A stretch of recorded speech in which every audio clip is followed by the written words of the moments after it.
scare you silly. Luigi's Mansion, only on Nintendo Gamecube.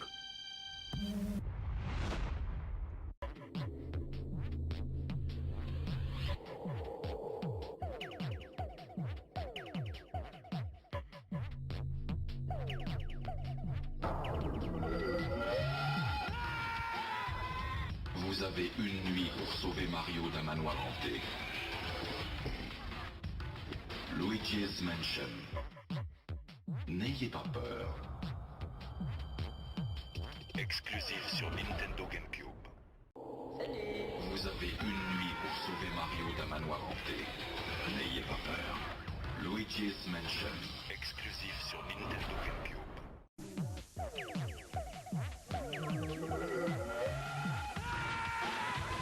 Tienes una noche para salvar a Mario de lo supernatural. Luigi's Mansion. Solo para Nintendo Gamecube. Clasificado E para todos.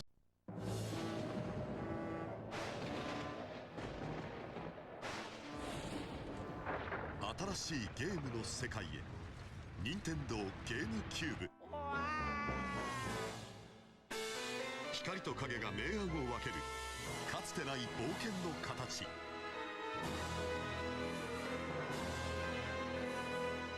任天堂ゲームキューブルイージマンション。ゲームキューブ。新しいゲームの世界へ。任天堂ゲームキューブ。光と影が明暗を分けるかつてない冒険。任天堂ゲームキューブルイージマンション。ゲームキューブ。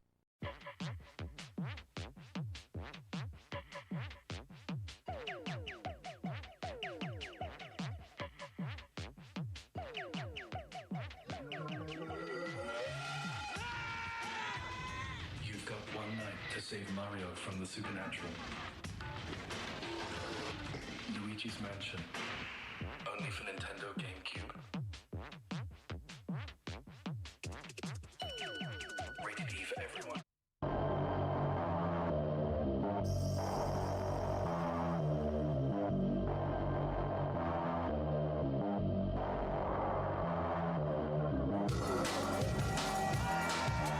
You've got one night to save Mario from the supernatural. This game will scare you silly. Luigi's Mansion, only on Nintendo Gamecube.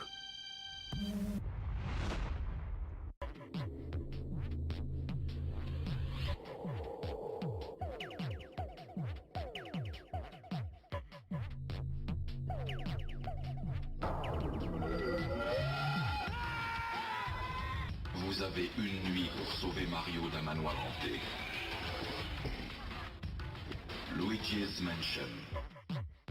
N'ayez pas peur. Exclusif sur Nintendo Gamecube.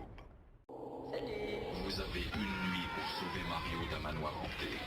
N'ayez pas peur. Luigi's Mansion. Exclusif sur Nintendo Gamecube.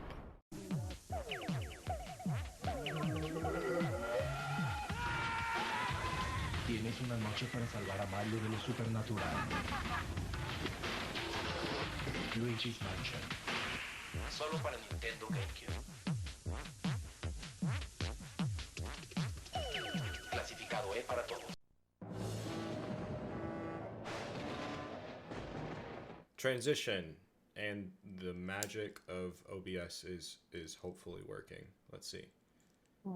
Yeah, okay, cool. All right. Yeah, the colors do look normal on this stream. So, hello everyone. Welcome to Unfinished Adventures, the probably least prepared podcast / show / whatever you can ever hope and imagine. We are going to be going through our second discussion of Luigi's Mansion 2, which I don't know if I updated. Okay, it just says retro discussion. It doesn't say part 2. That's fine.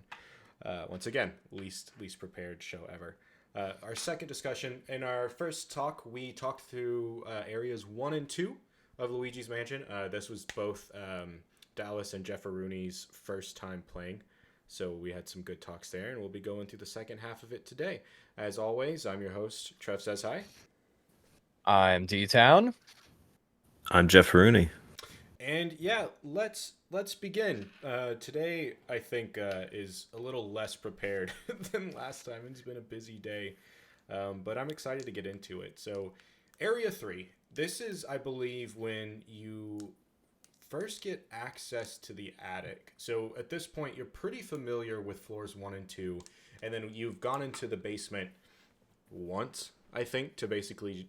Like, I don't even think you could do anything in the basement before this. I think you could just go in. I think you like walked through maybe one door and like you were kind of like blocked off after that. Like you couldn't like you couldn't go past the downstairs entry. Like I think there was 2 doors and one of them was a door that would like do the thing where it would just smash you and then you turn into a pancake. Yeah. And then the other door was locked. Which about those fake doors. How often did they get you? I don't remember if we talked about this last time, but they... No, we didn't talk about it too much. At first, they got me a couple times, and I was like, that's kind of weird. And then once I realized, like, you pull it up on the map, and you can tell which ones are fake and which ones are real. Like once I saw that, once I kind of got that part straight in my head. I kind of had it memorized. I think maybe on the 3rd floor I did get hit a couple more times because there was like a bunch more doors in a row. Yeah. There were fake doors. Jeff, whenever you say you could see them on the map, was it just like you knew like the highlighted areas and where you're supposed to go, and if you went into one that wasn't that, then it would be yes. Well, on the map, whenever you pull up the map, it had Trevor, can you bring up the map? Any of them? Hang on. Let me, once again, least prepared show ever. 1 second. We're just freestyling out here. Yeah. It's just a fun little Wednesday. We're out here wilding. All right. It's coming up. Okay. It's coming up. Can you guys see it? Actually, I don't. Yeah. It's on. I don't. So, the way that this is on here, you can you can see the doors, like, and you could see that on the regular map. So it's one of those things where if you walked up to a door and then you looked at it on the map, and if it didn't show up on the map, you knew it was a fake door. Yeah. Does that make sense? Also, fake doors, real doors had doormats in front of them. At least. I didn't even catch that. I didn't catch that at all. I started to catch that because I kept running into the fake doors. Like, I even had a map visible at all times. I think I was just like absent-minded. So I probably got hit by those fake doors up more than 10 times, like more than I should have. You know what I mean? Yeah. Like, that's definitely a personal failure on my part. And you were playing it on the 3DS, right? So it had a map on the bottom screen? At all times. I could just look and be like... That's pretty convenient. That is super nice, yeah. Yeah, like, even with this game, you gotta pause, or maybe it was like press X or something like that. Yeah. And then, I'm in the middle of Luigi's Mansion 3, and that one is the same way. Like, you have to pull up the map each time. Like, it is, and we mentioned it on the last episode where it was like the dual screen setup, it failed, but it would be nice if it would like kind of make a comeback, or if it would even make if it could make an optional comeback. I don't know if that would be possible, but it'd be like, if you were playing, I don't even know how you could work this, but like, if you hooked up a second monitor or something, like just, to your Switch or something, that way you could. This is why the Wii U is one of the best consoles. People it's got the everybody failed us. And it's also kind of weird because, like, to say it failed, it definitely didn't, because like the DS and the 3DS sold well. So it's not like dual screens failed. I think that they just like... I think they just botched in today's world. Yeah. The Wii U definitely failed. So maybe it's just like from a home console perspective, it doesn't really work. But then again, like at the point of the DS and the 3DS, like, yes, phones were good, but like... At least for the DS, like if you wanted to play games, it was that or PSP, right? So it's like now you have a phone, but I don't know. Flip phones are kind of coming back with the foldable ones, so maybe there will be more purposes for that. I've seen people play with like their Galaxy Fold or whatever they're called. Like they'll play DS emulators on them because it flips up, and it's like that's perfect. So maybe in some world like that, or what if we all just did some like crazy heads up AR display thing? That could also be kind of cool. Maybe that'd be dope. Like with your Vision Pro. Yeah, yeah. But that is a good point. I mean, dual screens were great. I do like them and I do miss them. But yeah, even with the dual screen, it didn't stop me from hitting those fake doors all the time. Yeah. Way more than it should have. Like I was kind of getting a little like embarrassed by the amount of times I hit those doors. If people could have seen you, they would have known. Yeah. Yeah, I did not have the energy to actually stream that one. Maybe for Spyro or whatever we pick next, which maybe was a bit of a spoiler. We'll pick something soon. Maybe I'll get back to streaming that because I am not very good at those games that we were talking about playing because that would be a real rough time. Yeah, and I know we've talked about it a little bit. You know, we talked. I know last episode we talked about you know, like how we play games now. You know, versus how you play it. You know, how you played it as a kid, where you just kind of like grinded through it. It's like, well, not even grinded through it. It's like you would be stuck. I guess it is a grind. You're stuck for 30 minutes trying to figure something out, and you're like, how do I do this? Yeah. And I think the only way that I've been able to kind of, because it's kind of a not a persistence, but like it's an easy crutch whenever you're playing a game now to just go and look it up. Yeah. And so here recently I've had to travel a little bit more, and I mentioned it before the stream started that I was playing Luigi's Mansion 3 just because I liked this game so much. I was like, well, I'm going to go play Luigi's Mansion 3 on the Switch. And so I've been traveling, so I actually was playing it on a plane in airplane mode, and I got stuck for like 20 or 30 minutes. I was just sitting there on the plane, like, you know, I was like, oh, I wish, you know, Who's got Wi-Fi in here? Yeah, Someone yeah, give us some internet. yeah. I was like, this is a 45-minute flight or hour and however long it was. It's a pretty short flight, but you know, I was like, man, should I pay the freaking $8 so I can look this up? But yeah, I ended up like figuring it out, and it was one of those things where it's a lot more satisfying whenever you kind of figure stuff out. Oh, it definitely is. And you know, and I think that was sort of a tangent whenever we're talking about the dual screen, but it's just kind of interesting, anecdotal. It's nice to know that you can still figure something out at the end of the day. That's Yeah. what it is. It's like, you know, like, okay, if the internet went down, you could get through this puzzle in Luigi's Mansion 3 all by yourself. You could do it. Yeah. You know? And you're just like, I can still do it. Yeah. Yeah. We're sorry to go on one small little tangent, but like we were talking about cooking before the show, and you know, it's like cooking is one of those things where it's like if you don't know how to cook, you can't just be like, oh, I'll power through this and like grind through this. It's like, no, you gotta have like something to look at. So it is. I think that's what's awesome about video games is just that it's just a big puzzle, and it's like you will always have the tools to solve this yourself. You know, as long as you kind of understand what's going on around you. Yeah. So just pretty neat thing about video games. I actually kind of disagree with that. I mean, I love these tangents because honestly, I think whenever you actually get good at cooking, you start to wing it more and you need less. And whenever you start to wing it, things start to taste better. Because whenever you're going so rigid, at least in my experience, whenever you're going so rigid with like a recipe, like it usually tastes fine. But if you stop and just like taste test it and wing it and like don't go off exact proportions and go, oh, it needs a little bit more of this, like that's when you start going from like suits your palate a little bit better. Or you're like being a little not fancy with it, but you know, you're I guess I should probably say this is coming from someone who does not know how to cook. So I would just be like, butter, I don't know, put some, you know, flour in this or whatever. Like, I don't know what I'm doing. They're like, you're cooking spaghetti. What are you doing? Yeah. But yeah. Oh boy. Do you have somebody that cooks for you, or are you just a meal prep guy? How does it work? You clean dishes, surely, right? It's yeah. Was- Oh my gosh. Hopefully Skylar's not watching this right now. So that way you can just be like, yeah, I totally clean all the dishes. Yeah, I do it occasionally. I also like cook super occasionally, because I follow this recipe like to the T. But I'm more of the I'm like, oh, she's like, I don't feel like cooking, and I'm like, oh, you don't want to cook? I'm happy to go buy us whatever you want that's out there. Steak dinner, I'll get it to go. Yeah. I get that. But I mean, I really think that kind of goes with like all skills. Like as soon as you start to get good at it, you can start winging it. You know, with like cooking, video games, exercising. And speaking of exercise, yeah, I guess that's true. Yeah, you can just exercise and you just kind of wing it. You're like not following the plan anymore. Oh, this guy. And this is the guy with exercise. The first portrait ghost that you run into is Biff Atlas. I liked this guy. Biff Atlas.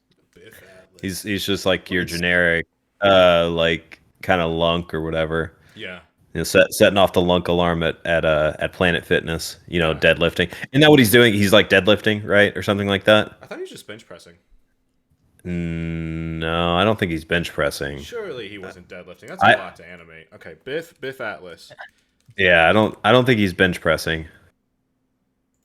He might be shoulder pressing if anything, because he's not laying down when he does it. He's standing up. Was he? Yeah, I'd be willing to bet No, he's 2 bench nickels. pressing. Oh no, you're right. Is You're he? Right. You're right. You're right. Sorry. He's either shoulder pressing or he's like, because the stuff he's picking it up off the ground. Yeah, he's doing deadlifts. He's doing a power clean. That's not how you bench press, Jeff. What are you talking Yeah. about? Yeah, I know my stuff, Jeff. Yeah. No, but I mean his mechanic to get his heart to show was there were 3 of the They were like they're punching bags, yeah. Yeah, and you had to like basically like you had to suck up the punching bags, right, and then like push them out, and then like shoot them at him. But it almost killed me. Whenever you shoot the punching bag at Biff, it will swing backwards. Yeah, so if you're you know, still in the way, like if you like sling the punching bag and you don't immediately try to move to the left or the right, you get rocked, as they would say. Yep, as they do say all the time.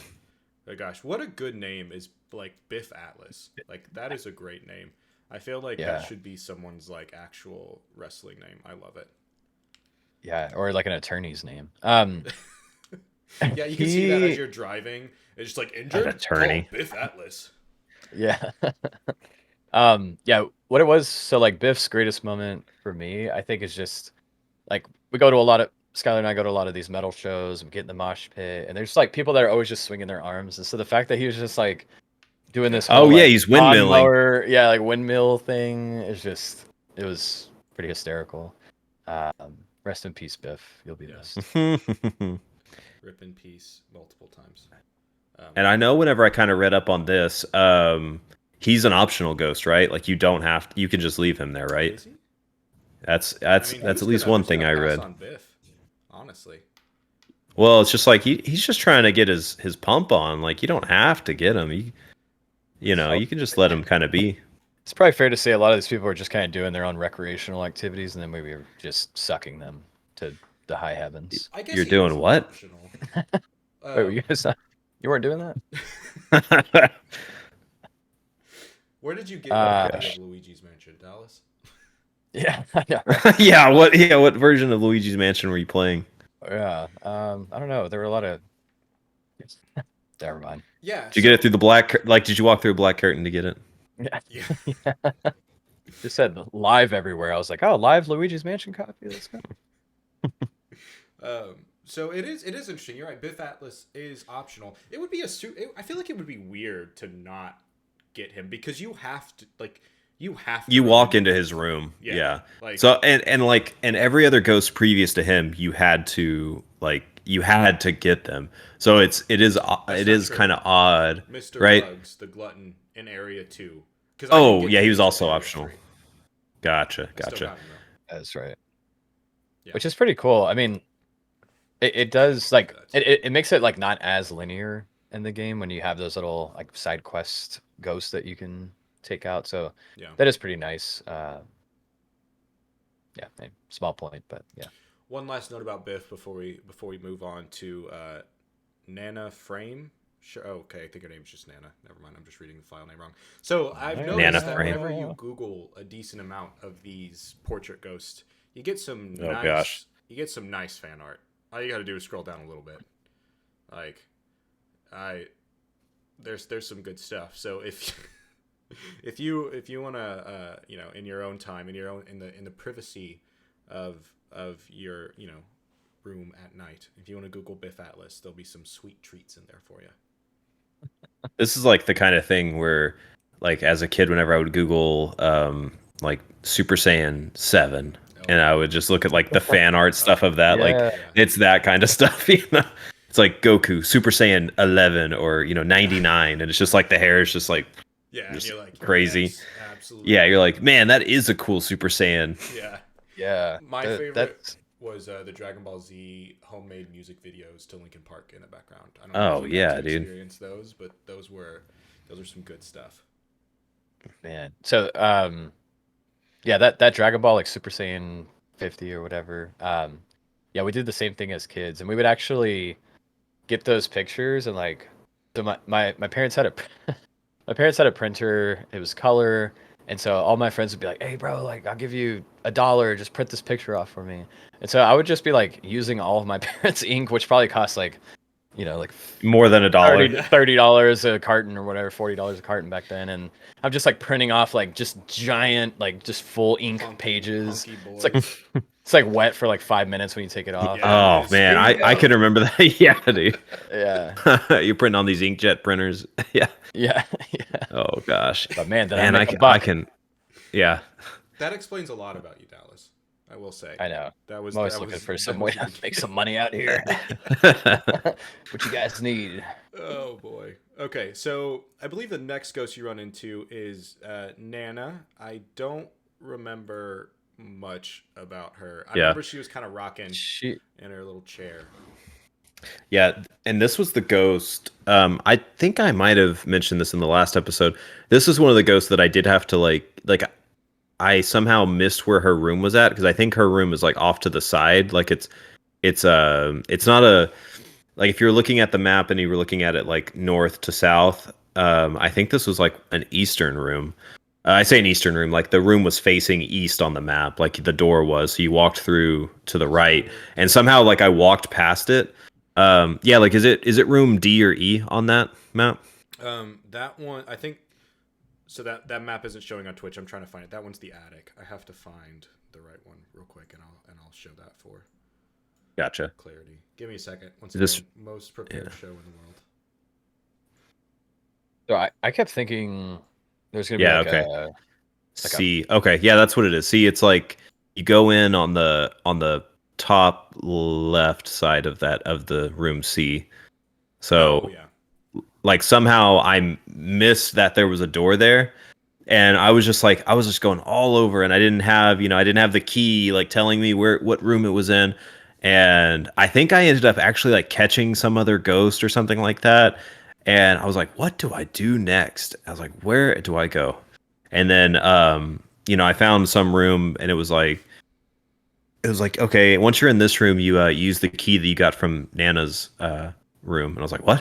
I was like, Nana? You're like, Who? oh, What? The key from Nana's. And yeah, and so then I had to like backtrack like halfway up the page and of like this guide, and then I found it. And it was like, oh yeah, Nana's room's up here, and I was just like completely in the wrong spot.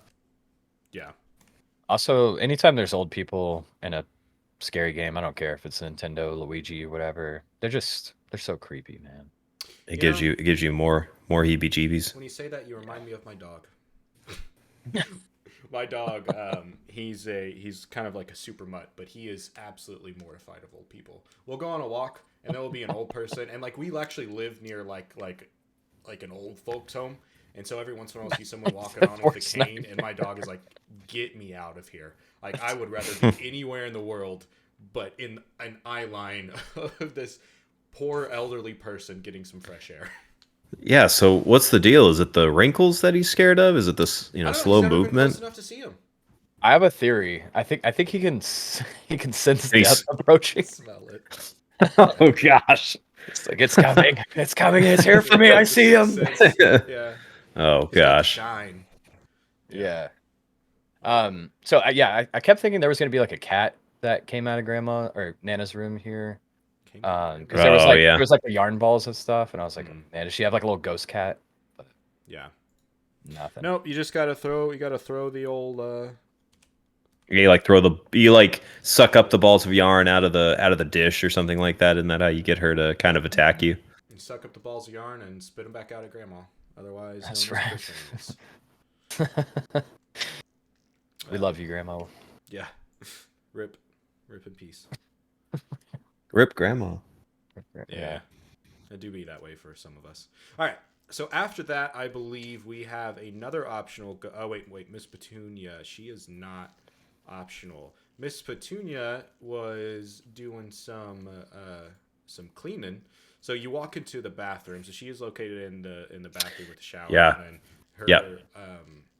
And if you scan her hard, it's Oh, I didn't. Is this the one where you scan her hard and it says something like I love taking hot baths, something or another, and you end up having to like freeze her bath? Yeah. Like it's pretty. There's a temperature. It's pretty odd. And so I mentioned a second ago that I was pretty sure I caught a ghost before I did Nana. I think I did this one. I think I did this ghost before I caught the Nana ghost. That makes sense. She is on the left, I believe. So like you walk in and like Nana is. Because I don't think you had to have a key. Like A, right? Yeah, I don't think you had to have a key to get into her room. It was just the bathroom. Yeah. You just walk in. So I just walked right in, and then so like it's like I did that one, and then I don't even think you get a key for this one, and that was whenever I like just started meandering, and then figured out that I had completely botched the game. Yeah. So and is that the same bathroom that you kind of like go in and out of multiple times throughout the game, or? No, I think that's the one in Florida. No. They do look I'm pretty sure like they're the same. I think all of them pretty same much layout, look the right? same. Yeah. Yeah. It's usually like a sink as soon as you walk in, and then like a bathtub, and like that's it. Mm-hmm. And I know there's a toad in the downstairs one. I don't remember if there was a toad in the upstairs one. But And there was a toad like in the toilet in that one, right? yeah, I think so. I think Like you get him out of the toilet, and he's like what? Oh, He's like, you saved me. Somebody was taking a toad in the toilet. Good Lord. So then there was another optional ghost. We had Slim Shot Banks, or Slim Bank Shot. Slim Shot Bank Shot. Slim Bank Shot. That was his name. The Lonely Pool Shark. He was an optional one. He wasn't too bad. I didn't realize he was optional.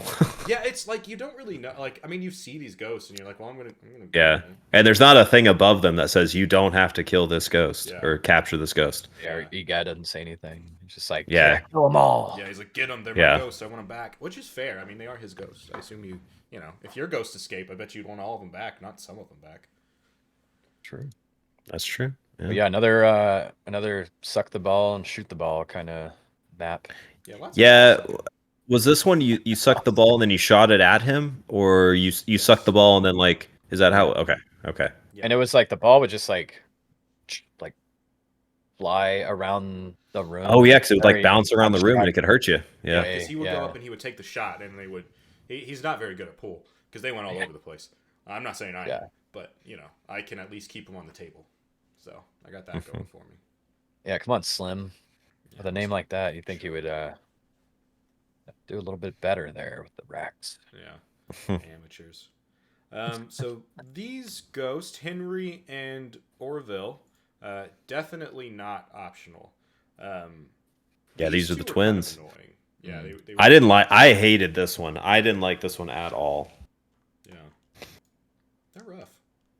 Yeah, and because this one, I think, because this one was the one you walk in, and do you have to do the box thing first where you have to find them? Yes, you do. And I don't know if it Man, was the same every time.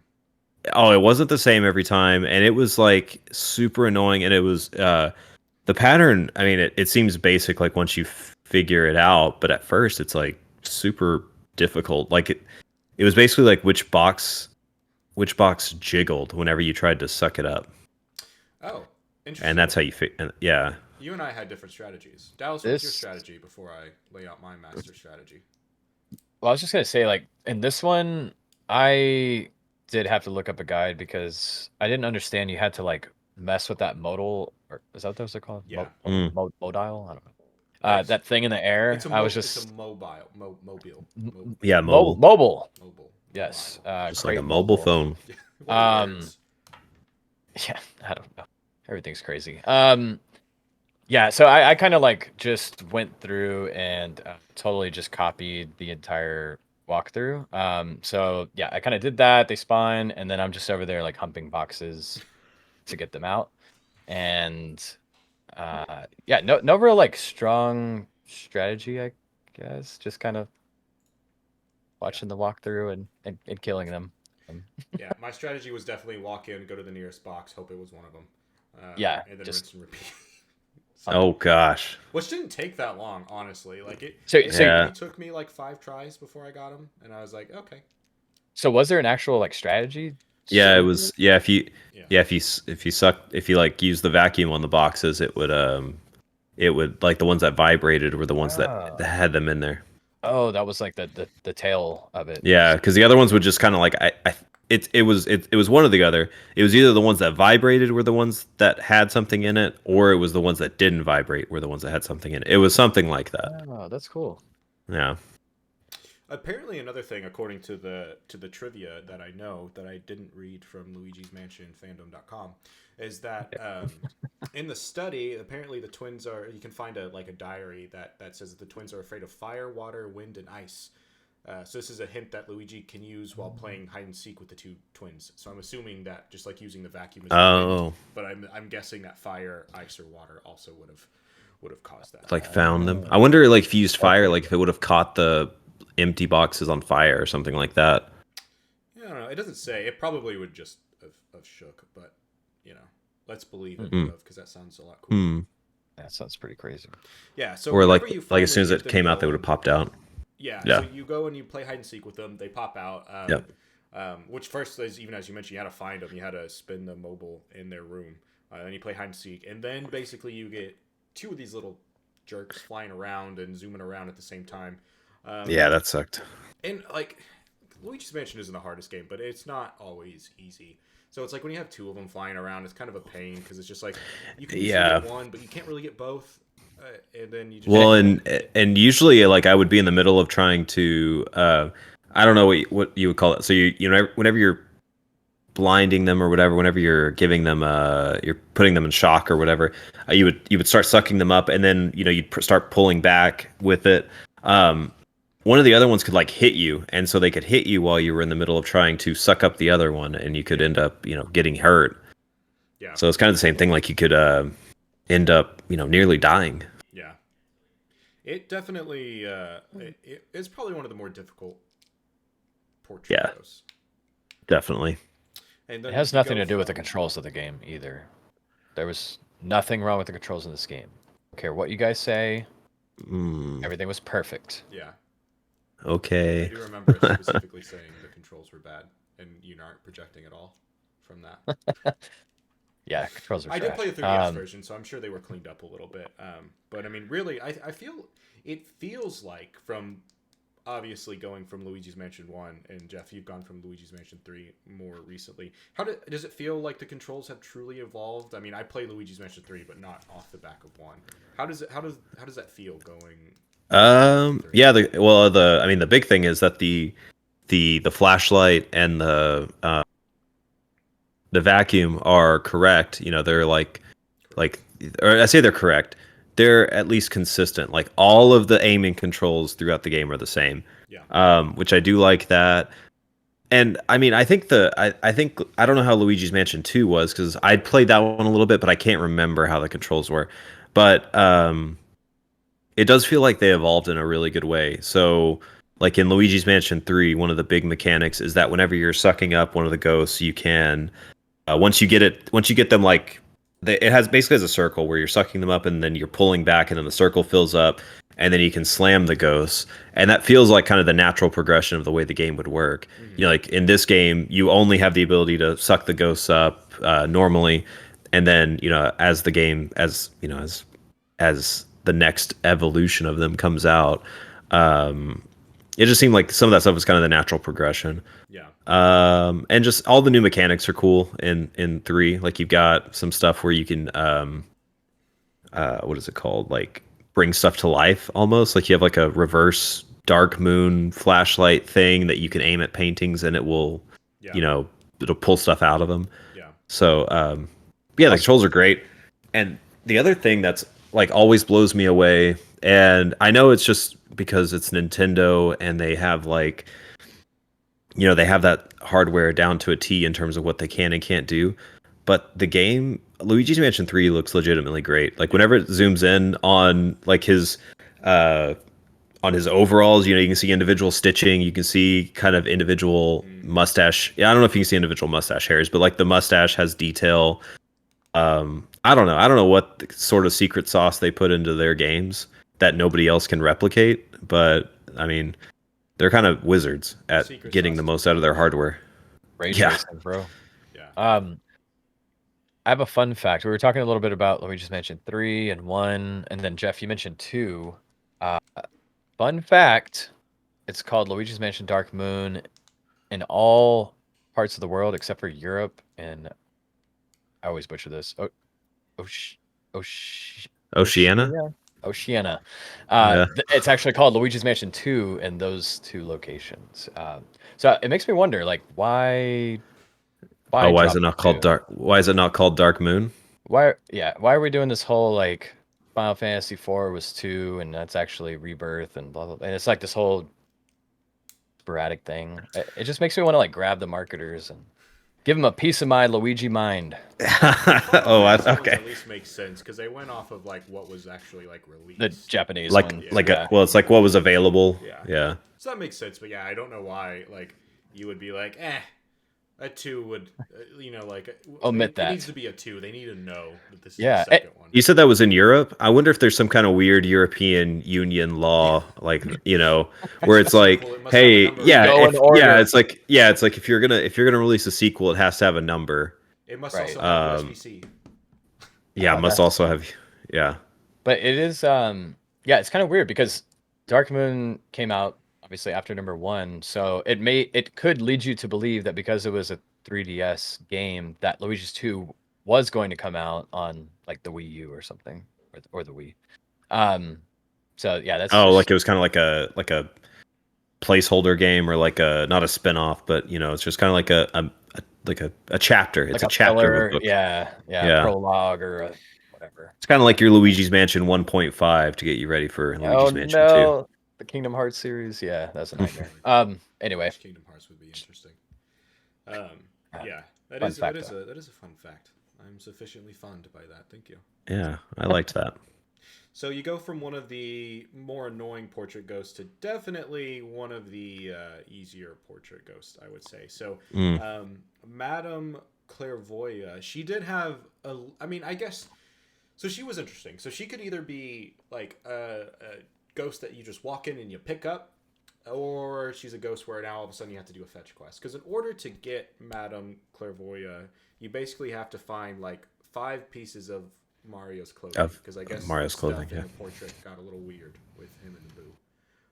Because his clothes was... So you have to find his hat. Hang on, I have photos. It's You have to find his cap. glove. Yeah. Yeah.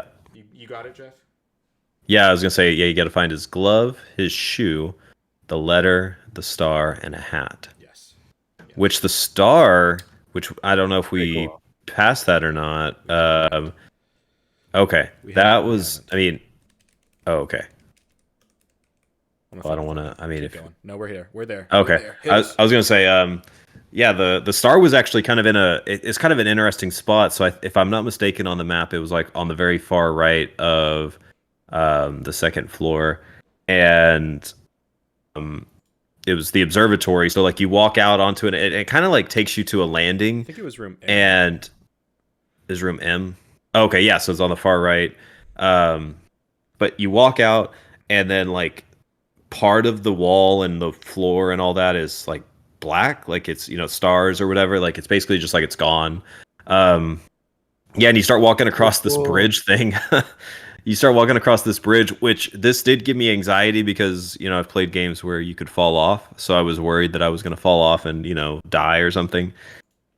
But you can't. So you're walking across this thing, and then I think maybe what you have to do first is while you're in the observatory, there's like balls or something sitting at the edge of the room. And it's not really obvious at first, but it was kind of one of those things where I did end up figuring it out. Like the moon is like a full moon or something like that up in the sky, and you can suck up the ball and you can shoot it. And so I started shooting it at the moon. I was like, surely something will happen if I can hit the moon. And that did take me a long time. Like it took me a lot of tries to actually to hit the moon, but I finally did. And then this little bridge thing comes up and you walk across it and you get the star. But this was one of the, so in terms of, we've kind of complained a little bit about some of the mechanics and some of the random issues we've had with the game. This was honestly one of my favorite parts of the game, was like walking across this thing where it's like, it kind of gives you the sense or the idea like, is this real? Like, what's happening right now? Like, is he almost like hallucinating? I don't. It's kind of just this weird thing where you're shooting something at the moon, which in and of itself doesn't make sense. You hit the moon, and then like this rainbow sky bridge things pops up. It's like, is Luigi's Mansion just Luigi's Nightmare? Like, what is this? Dang, Jeff, going deep. Philosophical. But either way, I liked this a lot. Like, I thought it was kind of it's just like a little 5-minute thing, but it was kind of a cool part of the game where, if it hadn't have been in the game, like, would the game have changed that like all that much? No, not really.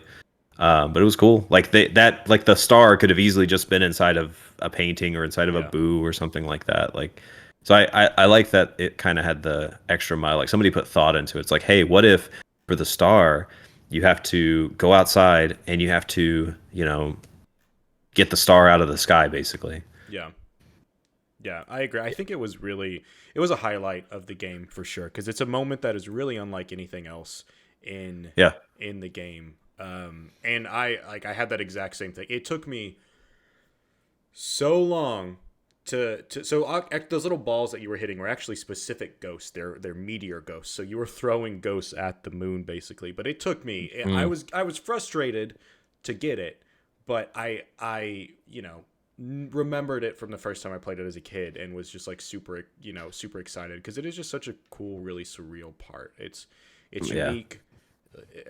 It's just cool. It didn't need to be there, as you mentioned, but you're not going to forget that. And so that's that's Dallas. Did you do this part again? I'm excited for that one tiny little room, minus actually hitting the moon, because that part sucks. Yeah, it was like which that's another thing that Luigi's Mansion 3 has improved upon, and maybe Luigi's Mansion 2 did as well. But if you suck something up, you have like a cursor that tells you kind of, and it'll lock onto stuff. If you're gonna shoot your plunger thing, it shows where it's gonna hit. And in this one, I don't think you have a cursor at all. Like, you literally just kind of like aim at it, and you're like, I think I got it. And you're like, and you blast off. You're way off, or you're an inch off. Yeah, and you're way off. Well, and normally in games like this, it would be the thing where if you're having to do something that's always in the same spot, but you kind of have to like dial it in. You would normally just like, shoot once, okay, see where I'm at, maybe adjust a little bit, shoot again, and then. But in this one, you had to move every time you had to shoot, because you had to go and get the ball. So so you couldn't just like have the vacuum cleaner running and just hopefully catch one. You had to aim it a little bit, and then you had to kind of like remember, I was like, okay, I was aiming sort of in this direction. Like I'll try this. Yeah, so this this part, I agree with you, Trevor. Like, it was a part where it felt like it was disconnected from the rest of the game. And this is where I feel like Nintendo does a really great job. Like in a lot of their games, they just add these like really polarizing moments where you're like, holy crap, like where did I just enter? Like, this feels like something brand new. And it just really like captures your interest, and it always sticks with you. I mean, like even in the original Mario series, where you are on level 2 and you like break through the bricks upstairs, and then you like run and you're like, well, I'm in like level 7. Just like a totally new world that you're like, this is crazy. I feel like they continue to do that. Also, this felt like a little bit of a homage to like Rainbow Road, kind of, just because of like the star, I guess, and the ethereal plane. So it kind of gave me those like nostalgic vibes of Mario Kart. And I think anytime that a game can like take you out of where you currently are and get you somewhere new that doesn't feel unsafe and like weird. But I guess unless you're playing like a horror game or something, but like something that just kind of brings you back to some nostalgia, which Nintendo just has like infinite possibilities to do. Like, that's just an A+ in my book. So. Yeah, Nintendo games are rarely forgettable, honestly, and I think that's a really interesting point of conversation, is that like Nintendo did a really good job at that. And honestly, it only really wasn't until the Wii and the Wii U era where like their stuff started to suck, and not Yeah, all of it started to hit the fan. Yeah, but like really, it started like there were a lot of stuff on the Wii U that was just like actually bad. Like the Animal Crossing little party game they did, like that it was bad. Like the Mario sports genres during that time were also bad. Yeah, Like, yeah, it was like the Mario and Sonic at the Olympics. well, like not even that. Like those games were actually good. I didn't play them. I say they're good as in like they reviewed relatively well, but like some of like they started doing weird stuff with like I think it was like the Sports Mario mix. Aces, like that, which was like their tennis one. Like it literally just released with no content, and it was like a $60 game with like barely anything. It's like Nintendo started to like do that, and it's just like that's not really you, bro. Nintendo, but it's also not like they didn't do yeah. great stuff. Pikmin 3 came out on the Wii U, and Pikmin 3 is phenomenal. HD Wind Waker. Yeah, you know, like Breath of the yeah, Wild like- was obviously originally planned for the Wii U, but the Wii U didn't sell anything, so they put it on a console that did. So it's not like it was all bad, but it was definitely sort of like the dark part of Nintendo's history. Well, meanwhile on the 3DS, they were doing a great job. So it's like it's not like they couldn't do good stuff. They just Yeah, it's kind of like the tale of two, like not companies, but like tale of two, just products. yeah. And it makes you wonder, like, maybe it was. I know we were talking about this earlier, but like maybe it wasn't the Wii U's fault. Maybe it was just bad game design that was happening, and they were just like, "There's too many shitty games coming out." Excuse my French. There's not enough good like quality Nintendo games that are coming out that we expect and love. And then I'm not sure how. I guess maybe on the Wii it was kind of like they started to adapt a lot of like really weird third-party games on there. And then once it got to the Wii U, maybe that continued a little bit more, and it just started getting crazy. I mean, now they do the whole Steam style thing on like Just the let anything Nintendo on. shop. Like, yeah, who cares? Yeah. It used to be like Yeah. a E only, and now it's like Hentai Monster 5 on the Nintendo Store. Like, I'm not shaming anybody. I'm just saying like they're taking it in a very different route than old school fans were used to. So For sure. but I don't know. We'll see where it goes. The Switch is so badass, and they definitely like recovered themselves with that. So I'm not complaining anymore. You can do whatever you want, Nintendo. I think definitely the Wii opened up the realm of shovelware for them, and then the Wii U didn't do as much, so then there wasn't as much, obviously. And then with the Switch, I mean, I'm sure Nintendo's like, hey, you know what? If you guys want to buy this shovelware game, like, I don't know if I necessarily agree with it all the time. I do feel like some quality would be nice, but then again, it's like it gives Nintendo money to make more stuff, and Nintendo has been doing a decent job of making stuff recently. So keep it up. And on the other side of that coin, it gives indie developers a chance to like really break through to different parts of the world that because there's some like hardcore Nintendo like people that are never gonna jump on PC. They're never gonna see indie games in Steam, Well, so they just can may not find be these able to games. afford it. Yeah, Yeah. that's true. You got it. Like Hades, probably one of my favorite games in the last 5 years, like top 10. Like that got ported over, so people that were just like, I only have a Switch, like they got to enjoy that game. Yeah. So that's really cool. For sure. Now, I definitely think I prefer this other than the alternative of nothing. Like I'd rather have too much than too little. For sure. Yeah. All right, so that was as we all mentioned, I think a really fun part in the Luigi's Mansion lore. And so then after that, we follow it up with the end of Area 3. So Area 3 takes place. The boo's a little bit behind Jeff's face, but you get it. Area 3 takes place outside on the roof, basically on the balcony, which is a cool area. It's a really big area. So you walk on the roof, and like your Game Boy horror starts going a little crazy. And basically, I think it was like 50 boos that sort of merged into this big boy. Yeah. I believe that's his canon name, Big Boy Boo, right? Yeah, it's like Luigi or something, or Luigi. I can't remember his name. Colossus. Colossus. Yep. Yeah, They come hot with the puns with these boos. Yeah. Yeah. This one was also kind of a pain. Like because it's, whatever, 50, 100, it's, some indeterminate amount of booze. It's like, a giant amount. It's 50. But, I'm trying to remember how you actually got them to like separate. Oh, you popped them, right? Like, didn't you like somehow get him to like run? Statue. You got him to like run into the unicorn statue. Yeah. And then whenever that happened, it would explode into like 50 or whatever, and then you had to freeze them, and then you could suck them up. But I kept having issues where whenever there was like 50 of them, like I would just kind of indeterminately like kind of spray the freeze thing around, and I would inevitably freeze a couple, and then I could start sucking them up. But whenever it got down to like 5 or something like that, I just could not get them to like get frozen. Like I was having, I didn't on that one. On this one, I ended up like kind of lucking my way into getting through it, but I couldn't suck up some of the ghosts. Like it took 15 boos.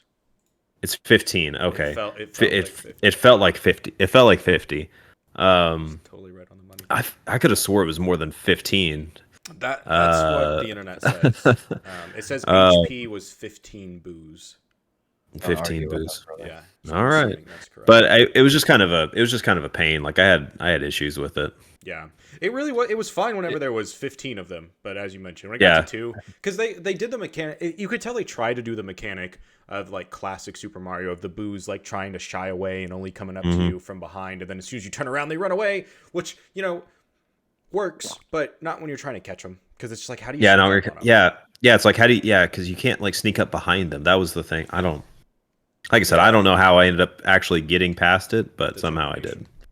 And they, like another really annoying part is, I mean, listen, I'm not a ghost expert, but the fact that like the big, what'd you call him, Big Boy Boo, had like Boolossus, almost like drift mechanics where it would just like, it would like do this weird like unorthodox pattern where it was just so hard to get him into the freaking unicorn. Oh yeah, because you had to he had this. Yeah, he did have a weird pattern. Was he bouncing? That's what I also think too. Is that he was bouncing. Like, it's like he would bounce, but then like the traction of like the direction he was going would just make him do like this weird like I'm gonna bounce, but I'm also gonna do like a go 10 sideways degree turn, and then I'm just gonna. It was really hard to like wrap your brain around when you're just running around for your life. Which is kind of cool, I guess, from an anxiety standpoint. But I'm just trying to beat this and like move on with my life. The other thing was the unicorns on the roof. Like sometimes Nintendo does these throwbacks where you're like, is that from something? And I couldn't get it out of my head, but I can't. I feel like maybe it's just random. Do you guys know if there was like any callback to like a unicorn? A unicorn. Character? I don't know anything. I've never seen that. I don't. Real quick, this gets me excited about a topic. Real quick, I wanted to show. Apparently, Boolossus was on Nintendo's Uno cards. He was the draw 4. There he is. So that's. I thought this was some kind of like fan made thing. No, that's real. That is Nintendo licensed Uno. Wow. But okay, so I have a bias against kind of any time Nintendo does unicorns, mainly because there was for a while Nintendo 64 had a thing called the disk drive, which is essentially them trying to do DLC before DLC was really a thing. And for Ocarina of Time, they were working on a sort of expansion for the disk drive, and there was like I think an image out there that basically shows like a unicorn fountain similar like that, and it never came out. But that's definitely reminds me of like Ocarina of Time and that sort of like beta stuff, which just fills me with so much nostalgia of even just pretending of that being a thing. That was definitely like in that era of just like, oh, like fact or fiction or whatever. Like what's real, what's not, and you wanting to believe something to be real so bad. Right. Well, and the disk drive. I mean, obviously the disk drive did. It came out in Japan for like 2 games or something like that. Yeah. But it was also in that era where like consoles were doing that, where they were having expansions. Like Sega had the 32X and then the CD drive or the disk drive. So, it's one of those things like I don't know why they didn't just like go through with it and just, try it. I mean, maybe they saw how bad Sega failed after the 32X and the disk drive. Like they were like, we don't want to get our. Also did that for the SNES as well. It was only in Japan. I think honestly, because they did things. So, for example, there was like a specific Zelda game that you could only play every Sunday at a certain amount of time because it was like released kind of like cable. So Nintendo had done other things similar to that. Mainly, what Oh, caused that them that to was like a stop- networked thing. It was basically like you connect Right. it to like the network. Yeah, because you would have to connect that, and I'm pretty sure the disk drive ran off of something similar. Like it had some sort of internet Yeah. access. I think I might be wrong on that, but a lot of the reason Yeah. why those things failed, well, at least from Nintendo's perspective, was Nintendo just doesn't particularly play well with other companies. But also on the screen, that's an image of like that thing. It's probably not a reference to that, but whenever I see that like image is in my Yeah, head. no, that's cool enough for me, man. So Dang, Okay. so they were referencing the disk drive Ocarina of Time expansion at the end of Luigi's Mansion Boolossus fight. If you know, you Pretty know. cool. Yeah. yeah. I knew it. All right, and so after that wraps up Area 3. We got one more area to go. The shorter area. Area 3 starts to introduce a lot of like the backtracking that I think gets a little more annoying in Area 4. But I think for that, let's take a quick fiver and we'll be back in just a minute. Sweet. See you soon. All right. Peace.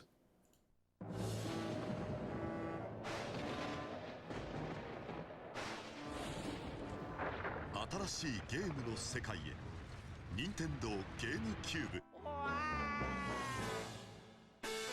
光と影が明暗を分けるかつてない冒険の形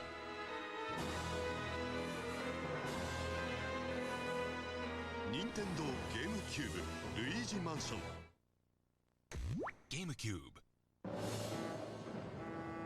新しいゲームの世界へ任天堂ゲームキューブ光と影が明暗を分けるかつてない冒険任天堂ゲームキューブルイージマンションゲームキューブ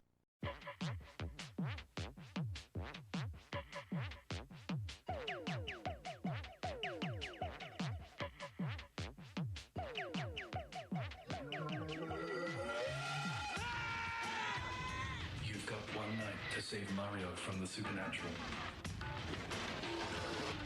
Luigi's Mansion. Only for Nintendo Gamecube. Rated E for everyone.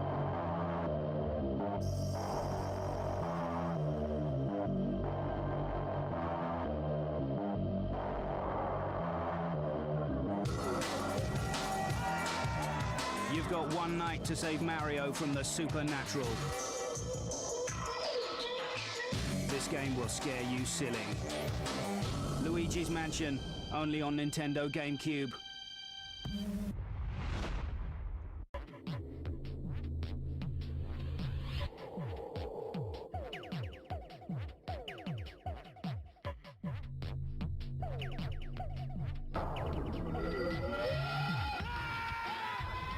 Vous avez une nuit pour sauver Mario d'un manoir hanté. Luigi's Mansion. N'ayez pas peur. Exclusif sur Nintendo GameCube. Vous avez une nuit pour sauver Mario d'un manoir hanté. N'ayez pas peur. Luigi's Mansion. Exclusif sur Nintendo GameCube.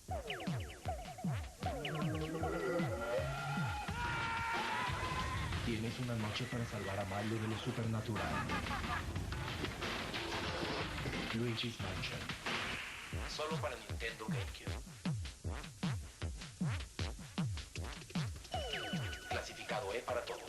Nuevo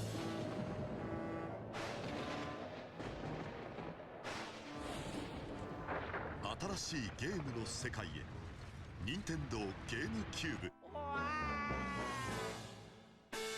光と影が明暗を分けるかつてない冒険の形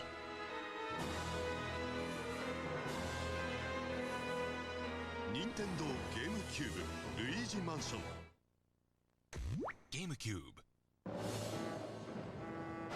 新しいゲームの世界へ任天堂ゲームキューブ光と影が明暗を分けるかつてない冒険任天堂ゲームキューブルイージマンションゲームキューブ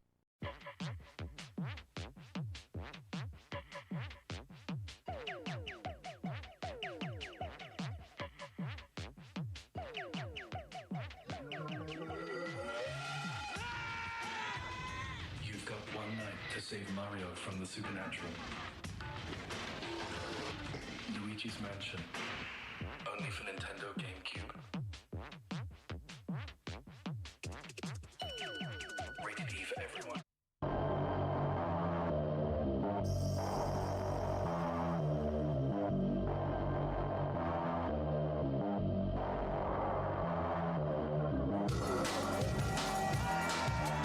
You've got one night to save Mario from the supernatural. This game will scare you silly. Luigi's Mansion, only on Nintendo Gamecube.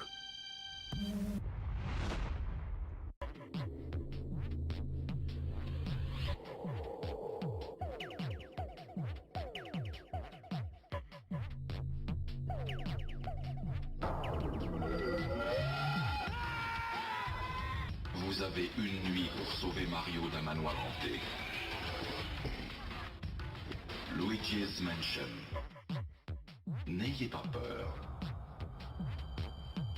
Exclusif sur Nintendo Gamecube. Vous avez une nuit pour sauver Mario d'un manoir hanté. N'ayez pas peur. Luigi's Mansion. Exclusif sur Nintendo Gamecube.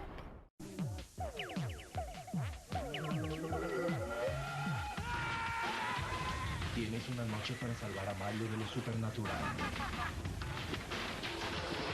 Luigi's Mansion. Solo para Nintendo GameCube. Clasificado E para todos.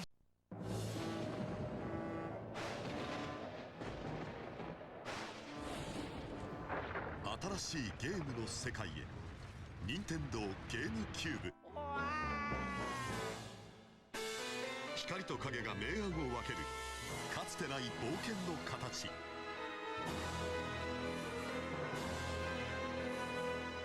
任天堂ゲームキューブルイージマンションゲームキューブ新しいゲームの世界へ任天堂ゲームキューブ光と影が明暗を分けるかつてない冒険任天堂ゲームキューブルイージマンションゲームキューブ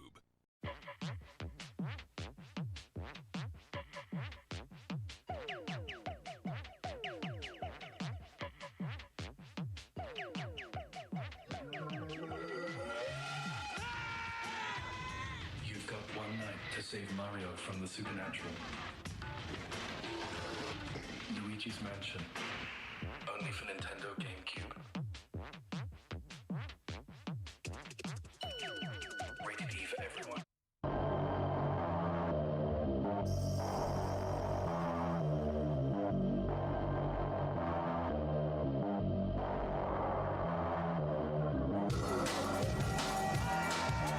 You've got one night to save Mario from the supernatural. This game will scare you silly. Luigi's Mansion, only on Nintendo Gamecube.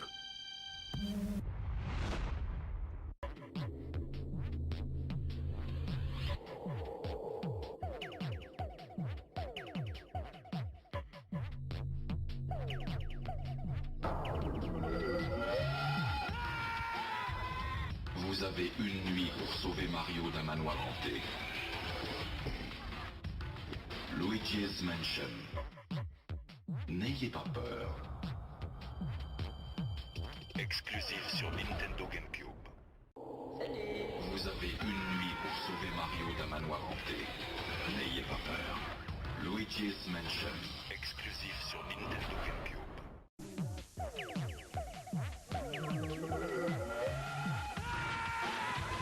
Tienes una noche para salvar a Mario de lo supernatural. Luigi's Mansion. Solo para Nintendo GameCube. Clasificado E para todos. All right, welcome back. We have definitely not all went potty. We're stretching our legs, getting some good movement in, trying to not sit for an hour and a half like I sat for the 9 hours today at work. So Yeah. remember to No stand up and standing stretch. desk. I have one, but whenever I'm in focus mode, you know, it's just like It was can't. more Yeah. like you can't really stand when you're crying over your keyboard. You know what I mean?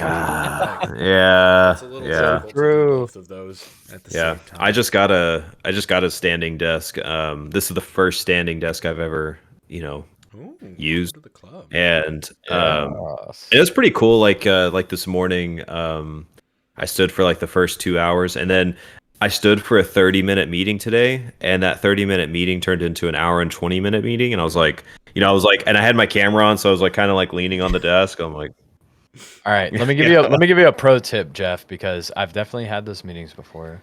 What I do is I'm standing there, like my head's focused, it's in the center, and I hit my. do you I start don't know like how pushing the button? Yeah, Do you I start hit the pushing the button, button, and then you're like, I slowly you're, like, do like trying a to- squat, and then I'm like, yeah, and then I sit down on my thing, and then no one knows. oh, I'm sure nobody notices that. Yeah, they're just Oh like, my gosh. why is he getting like smaller and smaller? Yeah. Yeah. The only thing that I mean, you're complaining about a standing desk. The only thing that I am, it's such a minor inconvenience. But I know I know there's some standing desks where you have the preset, and if you just push the preset button, it'll just like automatically go to the preset.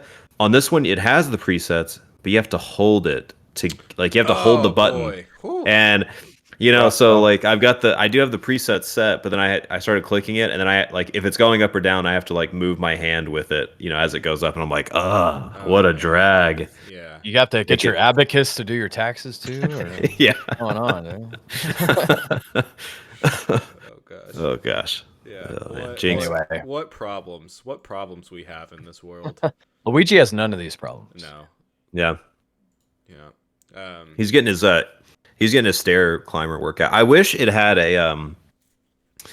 I wish the game kind of had like a counter of how many like steps or how many flights every game on you know, a pedometer, right? Yeah.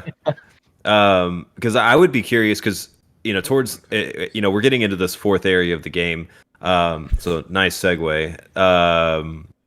This is where the game starts making you backtrack a bunch. Yeah. And it's like it'll be like, all right, you got to go. Like I guess maybe on this last one we just ended on floor 3. It'll be like, all right, now you got to go down to the basement, and you go down to the basement. You're like kind of sweeping around, and you go and do whatever it is the next thing, and then it's like, all right, second floor. You're like, okay, you go to the second floor, and then it's like, okay, first floor. You're like, okay, and it's like third floor. Like, oh, okay, and it's like basement again. You're like, geez. So Which I go ahead, Dallas. oh, go ahead, Trevor. No, you got it. So yeah, I understand like the sentiment of what they're trying to do. It's like they're trying to get you to be like, The game is this is also the only final 6 chapter. hours. Yeah, they're like, we need to expand this as much as. It's like somebody just filibustering the whole time. Yeah. No, they're basically like, we want to let you know that this is the end of the game, even though they're not doing that at all. But it's like we want you to just remember that you came from these first floors and these second floors and these rooftops and basements. No, just know everything that you came from. No. We birthed you. We are Nintendo.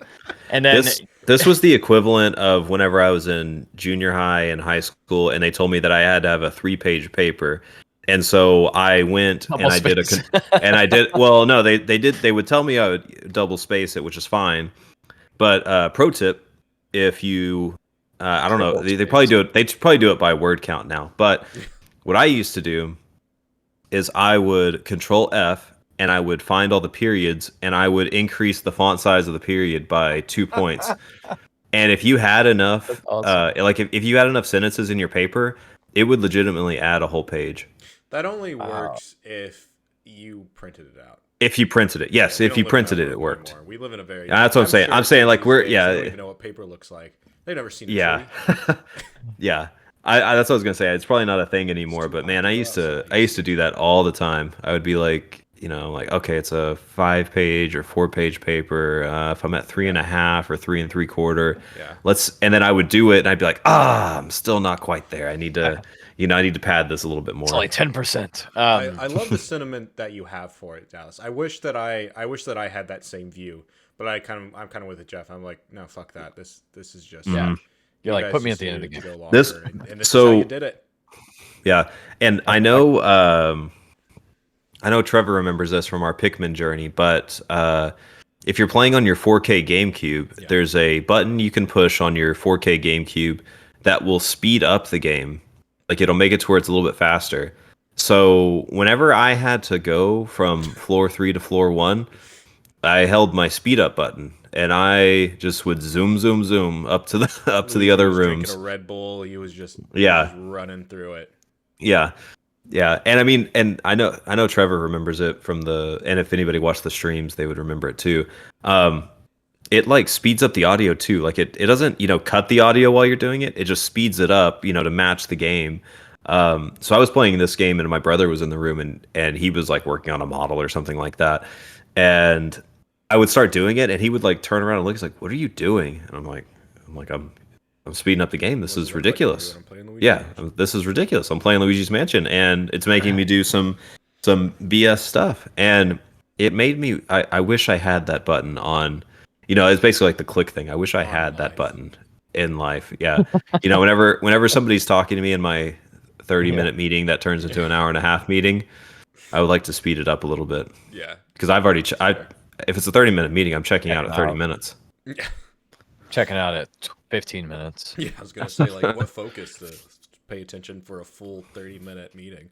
I feel like I'm out of there at 5. Like if it begins to bore me, which unfortunately can happen for a lot of things, like I'm out.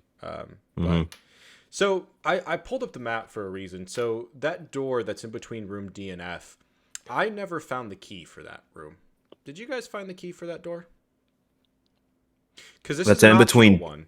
But this would make it so easy to go from floor 2 to floor 1. So every time I had to go like all the way around because I didn't know where that was. Yeah, I didn't have that key. No, the 50th boo was.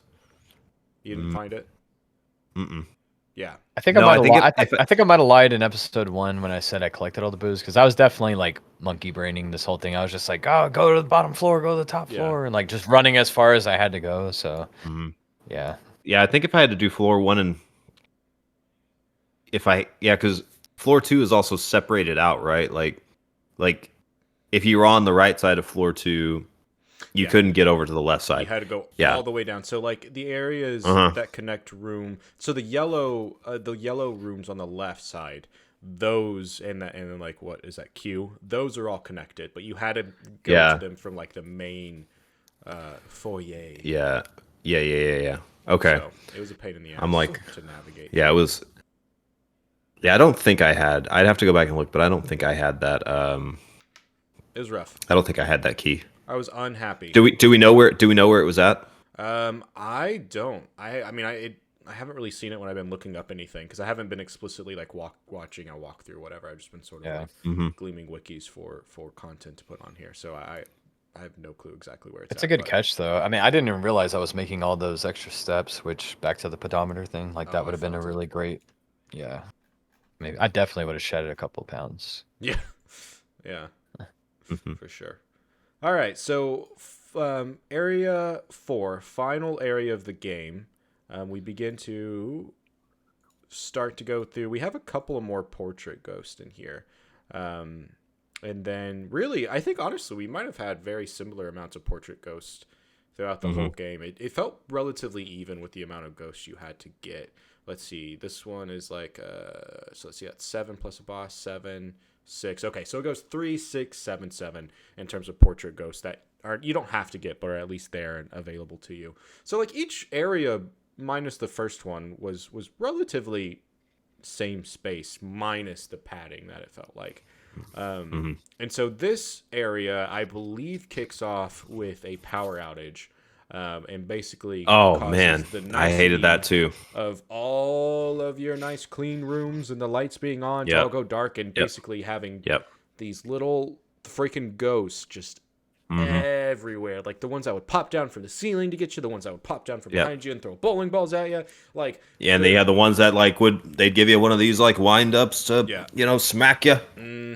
Gotta get you one of these, and it's just boy, was it just mild inconvenience, honestly, especially because you had to go all the way from the top to the basement, I believe. I think that was the way it worked, because you're talking about to find like because you're trying to find like the circuit breaker or something like that. Which is in the basement. Yeah, it's in the one room But that the you have other access to the whole time. But yeah, you know, like you walk down there and you're like, oh, there's a big old switch, and you can't do anything with it. And now it's the time to use that big old, you know. It's but is this a is this an optional ghost? Because there's one ghost where it's like Dr. Egad says, hey, you like. There's a specific ghost that only comes out whenever it's pitch black outside or something like that. So, there are 2 optional ghosts in this area, and that ghost is not optional. Okay. He's talking about that is the What was that one ghost. called? Is it like Uncle Fester or something like that? Uncle Grimly. Uncle Grimly. Yeah, Hermit Uncle of Fester. the Darkness is his tagline. Yeah, so he sucked just because one of the taglines said something weird like he enjoys the darkness, and it said something about a mirror or something like that. And so it makes you think that it's the room with the giant mirror that he's in, and it's not. He's not in that one. He's in a different room. Let's see. He is in the wardrobe room. He is in front of a mirror though. But yeah, he's in front of a mirror, but he's not the giant mirror. Yeah. Because that's where I went first. And I was like, where is this guy? Yeah. Yeah. I think I may have ended up finding out where this ghost was. I think I looked it up. And I don't remember. I think it's because at this point I was also playing this game up to the wire until we started to talk about it. So I was like, I have to do Area 4 in one sitting. So I was like, I got to run through this. So I think I ended up looking up where Uncle Grimly was because like I don't have time to figure this shit out. I don't have time to. Well, I did, but I didn't want to. I wanted to you just had to like spin. It's such a small thing too. You just had to like spin around to see his stupid heart come out. Yeah. And then It's things like that. To find him, though. Like I applaud them for going for like different puzzle methods, but sometimes there's just stuff where you're like, I'm just in the zone. I'm trying to like vibe and like speed run through this or whatever your goal is, and you're like, I'm looking at this mirror. There's nothing here. Yeah. I guess I'll go through every other room since it has a mirror.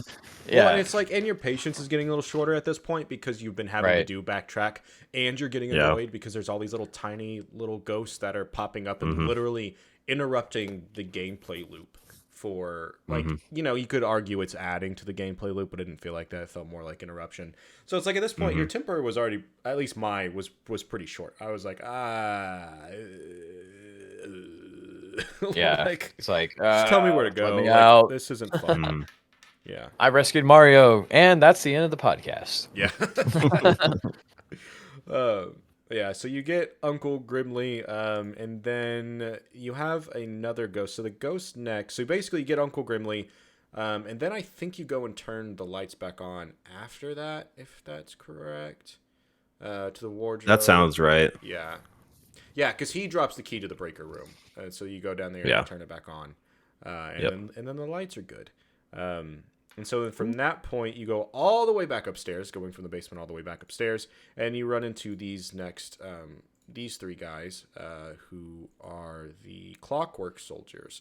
These guys were in these were, they were in a cool room. They were kind of tricky though too. Like I had, you know, like I don't even remember how you activate them, but they're like there's like it's like some Pinocchio type stuff where there's like some like I don't know if they're like grandfather clocks or like what do you call the clocks with like the little cuckoo clocks? I was about to say the cuckoo coming out of them. But yeah, you like suck on those for a little bit. You do what? Look, hey, bro. Look, listen. Luigi, he's got 2 things going for him, bro. He's sucking things and he's humping things, and that's why we love the boy. But anyway, so you're going over there, you're sucking on these cuckoo clocks, and then out of nowhere, you get 3 brothers spawning, and you're like, I don't know if I should be sucking anymore. Let's see what's happening here. Yeah, the popo coming in and tell you to stop that sucking. Right, exactly. We're putting a bane on you. I think he must have been playing a mod of Luigi's Mansion or something. Yeah.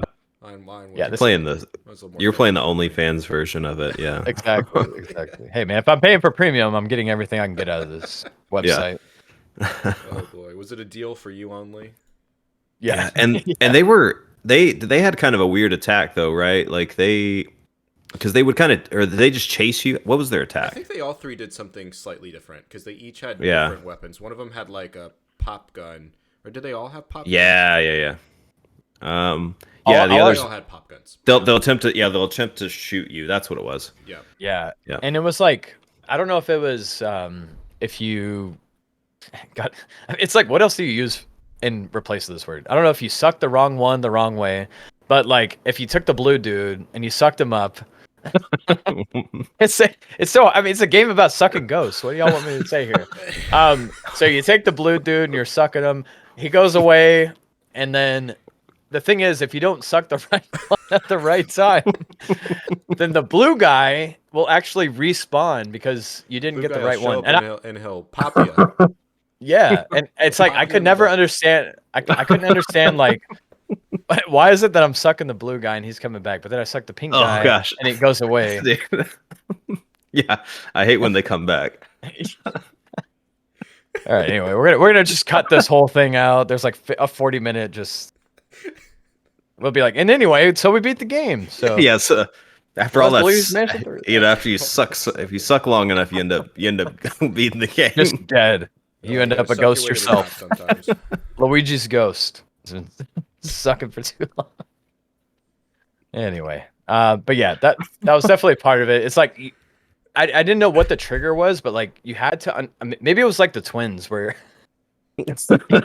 Yeah. you had to just know which one to tackle first. Yeah. So that Are we tackling or are we sucking? What are we doing? I've had enough. Let's move on. I think there's usually a bit of both, Jeff. Yeah. So, Oh, crap. man. Area 4 is a trip, man. I don't even know. I don't exactly know what the point you were trying to make because that's not what I was able to focus on. But yeah, I get it. I mean, Yeah, you're basically saying you needed to suck in order, or else you'd have to start over, right? Yeah. If you get the If you do it the wrong, you know, if you're sucking and you do it in the wrong, do it the right way. Just yeah, suck you do- the right way. I mean, Yeah. it's easy. It's science. There's 3 Oh, guys. fuck. Just suck them in the right order, and you get and you get the prize at the end, exactly. which is you get the white pearls dropping. That's what you get. oh gosh, We're all in it for the money. I mean, Luigi is. yeah, Egads is. Oh lord. yeah. Oh, Don't gosh. ban us, Nintendo. All right. Catch- All right. Back on topic. A little we go. less sucking. One thing I did like is before you go into the room and you get gangbanged, there was the phone room, which was really cool because like I don't know what it was, but like Luigi will answer the phone and then like his shadow sort of appears and it kind of looks like he was like being like hung. I don't know if you guys like remember that part. Oh no, I didn't catch that at all. Let me see I if didn't can either. Find that I image. I think I tried to answer the phone and it was, you know, I mean, I played this game mostly in a hotel, so you know, I was probably playing on not the greatest TV. Yeah, it's the hanging Luigi shadow. Let me pull this up. That's pretty dark for Yeah, a. it is. I think it was a glitch, but that's what it looks like. It is a cool thing. This is definitely a thing I remember, and it must not be a glitch because it sort of did this in the Luigi's Mansion 3DS port as well. Whoa. Yeah, so that kind of happened, and it's just like it happens in the 3DS, so it must have been Whoa. intentional. But as soon as he picks up Yeah. the phone, that's kind of like what happens, and it's one of those things where like, yeah, I mean, like this game is honestly, you know, it's not really creepy, It's but like spooky. there's stuff like that where you're like, it's just a brief second, and you know, it's just like, oh, Yeah, oh, just some weird stuff. yeah, But I mean, Huh. so there's also that whole like thing in Japan where there's like I don't know what it's called exactly, but it's like the hanging forest or like suicide forest or something like that. So maybe to them it's a little bit more, oh God, I hate to say lighthearted, but like just well known. Yeah, I don't So they're like just saying like, that. oh, it's just, yeah, it's like, oh, it's just Luigi doing his thing, you know, just I'm I don't gonna know. do a being big weird. old down on that. Yeah, but, Yeah. but it's just like why would that happen? I can't understand like any other reason why that would happen. I other mean, than- honestly, I think it probably just came from the fact that they're like, you know, we're making fun of a horror game, so like at a certain Yeah. point, so we're not making fun. parodying maybe. I don't know. It's Yeah. definitely not like you're laughing. Or it's just like, hey, like this. Yeah, we're making a horror game for kids. Yeah. You know, It's a bit of an homage to something that you can get away. Well, it's like this is their equivalent of, you know, like Scooby Doo or something like that. Yeah. You know, it's trying to figure out the ghost stuff. So that happens before you come in there, and I just wanted to like throw that point out because that is a cool part of the game. I definitely can you pick up more than one phone? Because I feel like I picked up a phone a couple times, but I think I just never noticed. That. That's the first one you do, because the middle phone is ringing when you walk in, and it only happens at one time. It happens for a split second, like literally lightning flashes, and that's there, and it's gone. So it does not take long at all. Mm-hmm. Excuse me, little hiccup there. But like after you take down the 3 toy soldiers, it pops open like an elevator, and the elevator, whenever you go up to the roof, it has, I don't know, it's got like kind of a creepy thing going on with Shy Guys dancing around a fire. Which, like it wasn't really that hard. Like it's like 5 or 6 Shy Guys, so you do the same thing that you do for the other Shy Guys, where you suck their mask off, and then you flash them. I think we did omit the word "suck" for the rest of this whole podcast. Make it fast. I got bad news for you, Dallas, because I don't know. If you know there's a lot of sucking going on. All right, you use your vacuum cleaner to remove the mask off the Shy Guy, and then you hit him with your flashlight, and then you use your vacuum cleaner again to remove the Shy Guy from the outside world. Capture. Or bust. You're busting ghosts. Oh, Ghostbusters. But like once you do this was another thing where I messed up. Like, and it was part of my exploratory mind. I think that just kind of did me in. So you capture all 6 ghosts. A chest comes down, but it's like in front of a ladder, and there's 2 ladders. And so the chest is on one side, and then there's just a ladder on the other side. So I assumed that if I went and got the chest, that it would, take me to a different area, or something like that. So I ended up going down to the other ladder first, and I went down the ladder, and it takes you into a secret room, which I don't even remember if there's any ghosts inside of there, but it's just like all money. Like there's a bunch of money in there. So you just there wasn't a portrait ghost, but there were a couple of little baby. Just like regular ghosts. Okay. So I mean, it's kind of like a freebie room to kind of boost your cash flow inventory or whatever. And then once you do that, I think that room takes you somewhere else. Like it takes you back to the very beginning of it takes you back to the first floor. Yeah. Well, the only way to get out of that room is through the mirror, and the fast travel system basically. Yeah. Okay. So I did that. Yeah. I used the mirror, and I didn't have the key. So then I was like, it was one of those things where I'd kind of like, which is my own fault, I guess, for my brain not remembering that I didn't have the key. But it took me back to the very beginning of the game, or that first level, and I was like, what do I do next? And I just completely forgot that chest was up on the roof. Yeah. So I did the same thing that I mentioned earlier, where I'm like running around through the mansion trying to figure out where to go. Yeah. I ended up having to look it up, and it was like, oh yeah, you got to get the key on the roof. And I was like, oh yeah, I forgot. And so I had to go all the way back. Up there. I did the same. I had to use my So, but it was one of those things where, like, normally the way that I play games, if it's open world, which, not to say that this is open world, but if it is open world, if I start walking, and Trevor, I don't know if you do the same thing, or if Dallas, you do the same thing, but if I start walking and there's 2 paths, I will walk up one of them, and if I think that it's the way to like continue the story, I'll turn around and I'll go back to the other one. Yep. And so because you want to see all the stuff, you want to get all. Yeah, so I want to see all the stuff. Ultimately matter, but you want to do it. So I figured that's what happened. I figured that key was gonna trigger the end game or something like that, and so I was like, I want to go down this other ladder first. Yeah. Yeah, I feel your pain, man.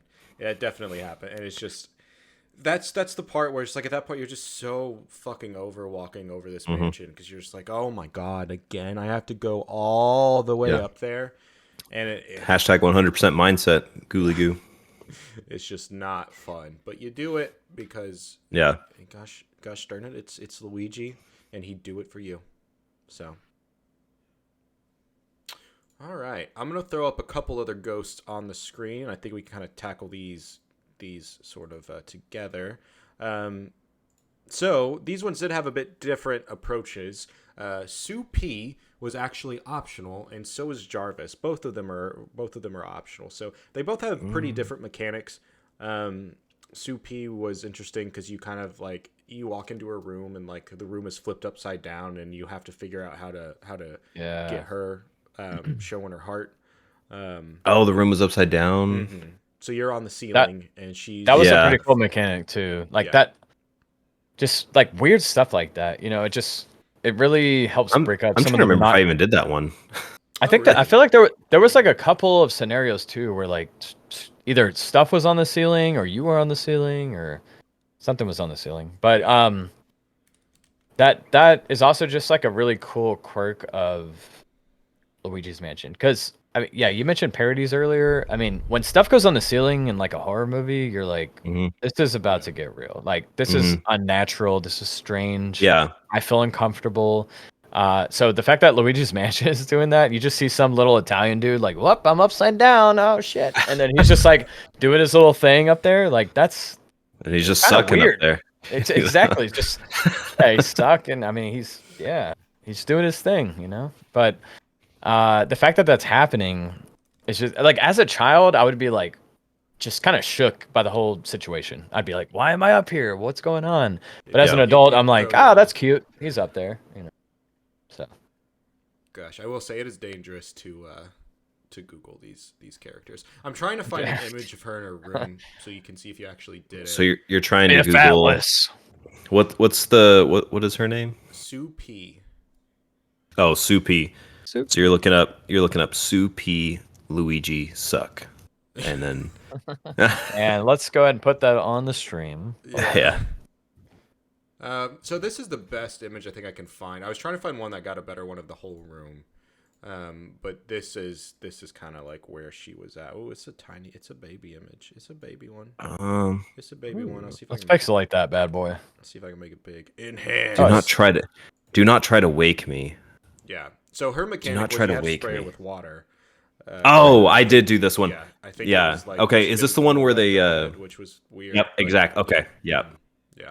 So that was. Tell us about it, Jeff. What happened? I used my water gun and I sprayed her down. Got her soaking wet. All right. And Let's move on. Twin style. All right. Let's get out of here. We're about to get taken off the air for good reason. Yeah. All right, Jarvis. Good God. Oh boy. So Jarvis was interesting because you basically had to freeze him. Jarvis pulls up Marvel, which makes sense. Jarvis, Luigi, Linguini's. It wasn't Iron Man that we're sucking up? Yeah. Yeah. Jarvis, Luigi, suck.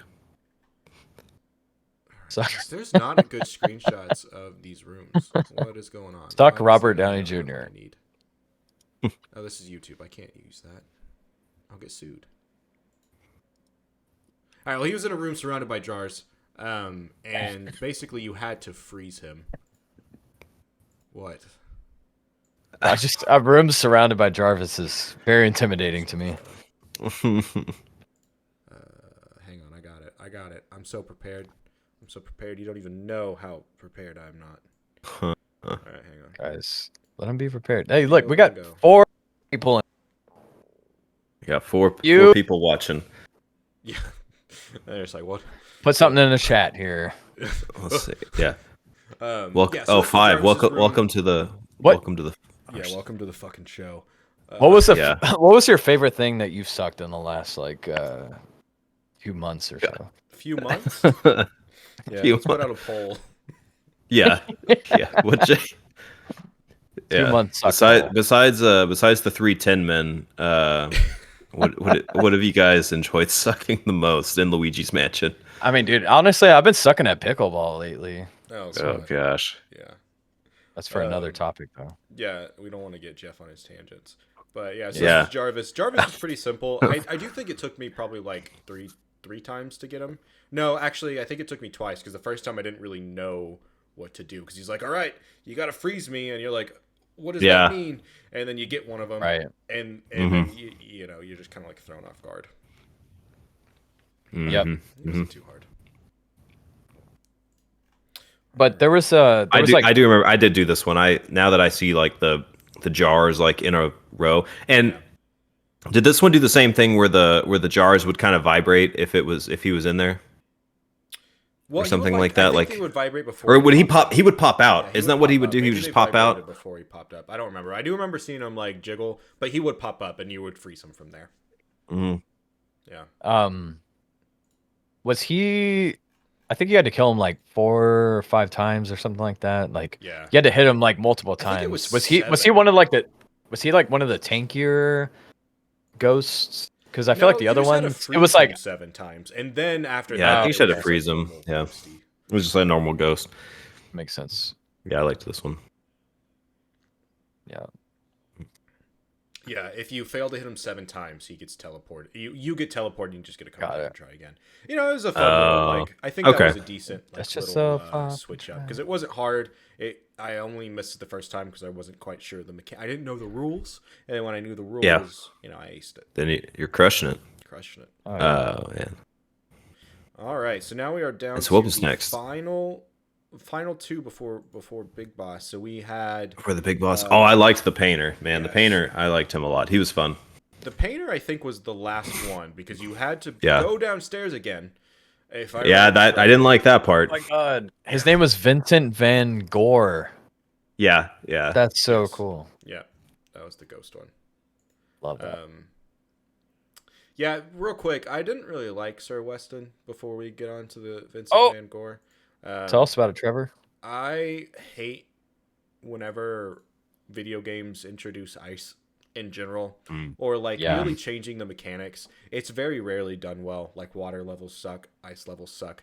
This was just one of those situations where it was also just not super done well, but it was you're sliding around on ice and it's annoying. And that's kind of like all I really have to say about Sir Weston. It is cool that he was like stuck in ice though, like, you know, in terms of like the mansion lore or whatever. I just imagine some sort of weird caveman. Oh, this one. Yeah, because this one had the ice level and you had to go get fire and then you would like melt him, right? Yeah. Yep. Yeah. Okay, I remember this one. This one was tough because like it you know, it's like you mentioned the ice thing, so it was a little slippery, so you would be like running towards them and you start doing the ice or the fire thing and then you'd like bounce into him and you would get damage from it, which yeah, I didn't like that. Yeah. So And then yeah, the icicles, yeah, I remember this. It's still, I mean, I don't think this one was too bad, and at least it was just like kind of a quick and, you know, you just do one part of it and that's it. Yeah. I don't know. I just don't like ice. So, side note, I love going on these because I like to learn more about you guys. Has there ever been a game that you really loved the water level or the ice level? Like just one game, it doesn't matter even if it was 5 seconds, like, oh, I dipped my toe in the water and that was great. Or it was like I spent my whole life in there and it was so cool. Because the only thing I could think of off the top of my head is water levels and ice levels have some really good It's usually the music to them. Yeah. Yeah, dude, like the music is usually superb. Yeah. It must be something where you're like, I'm just having the worst time of my life. I'd love to listen to like. Yeah, I mean, I think I know we've talked about the music in water levels before. I think we may have talked about that in ukulele or something like that. Yeah, I was gonna say obviously my favorite was ukulele. Steel Indigo. That's what I was actually gonna say. Donkey Kong Country has the best water level music. That's a great one. Man, the Super Mario 64 one. I've I know a lot of people you know will bring up ambient, you know, water or ambient rain noises. I hate to admit this, but I brought up the Super Mario 64 water theme song and like kind of fallen asleep to that. And it's peaceful. Yeah. It's tranquil. I feel like Super Mario, like the music in Super Mario 64, specifically in Dire Docks, gives me too much anxiety because of my correlations with Mario dying in the water. Plus that. That is pretty bad. And the game off, bro. Yeah. I do. I mean, I don't know. So that song doesn't work for me. specifically. But I think to kind of come back to your question of like, I think the Super Mario Galaxy games in general started to do really a good job with their water levels and their ice levels to the point where like I liked them as well as They're not as bad. game. So like I don't think there was one I was like, oh yeah, this specifically is the best part. Yeah. But I don't think I've had one where I thought it was the best part, but Yeah. like I think like Steel Indigo said, the Donkey Kong Country one I think is maybe the I think I don't remember the water levels in that being egregious. The cart levels are pretty brutal. I think the water But levels are pretty hard too in Donkey Kong Country. Yeah, but I don't think they were like they're like impossible though. Like I don't know. There okay. was like the boiling water, and you had to get out of there before the water boiled. yeah. That was rough. And like Tropical Freeze, like I like Tropical Freeze a lot, and that game was like a lot of that is kind of ice based. Yeah. Okay, Yeah, so that's here's my theory with like water levels. So the designers know that everyone hates water levels, but they know that maybe there's some like unknown user research facts where they're like, I mean, it's usually like a part that I don't like, but at the same time, it's pretty tranquil. I think they say it's tranquil because the music is really popping off in that scene. So they're able to like balance this whole like I'm about to die with like, oh, tranquility. It's just a banger, And so banger of a song. there's actually some other video games that I resonate with when it comes to water, and a lot of that comes from Final Fantasy X. I think that there's like the whole like blitzball thing where like you're literally underwater playing a game, and there's like metal music going on. There's also like the islands of like Kingdom Hearts and Final Fantasy X, where you just have like this like really cool like just vibe that you're like, yeah, I'm just like exploring the world, man. I'm just like learning about everybody. So I think it offers like this weird sense of, God, I don't want to say tranquility. If I say it one more time, I'm just going to exit myself. But you have to suck calm. something. There it is. I will suck something. It is calm that I'm feeling. And after that calm, I just deal with whatever is in front of me. So I feel like they almost know. It's like the designers of the game, the musical composers have like this amazing, like, I don't know, just relationship with each other. And they're like, let's just put something together that's just going to make them just go crazy. So I love water and ice levels because of that, but the physics, the controls, Yeah, that's always the hardest part. The player's experience is always just terrible. Yeah. Yeah. You can't cut it any other way. So what's your favorite one, Dallas? Favorite like water level? Yeah.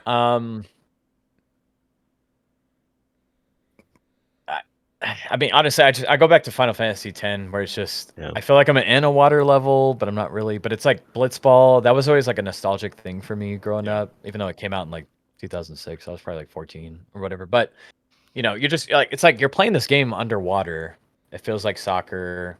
Feels crazy. Feels exotic, and you're just doing your thing in there, and then you exit, and you're like, oh, now all is normal again. But it had good music. It had good.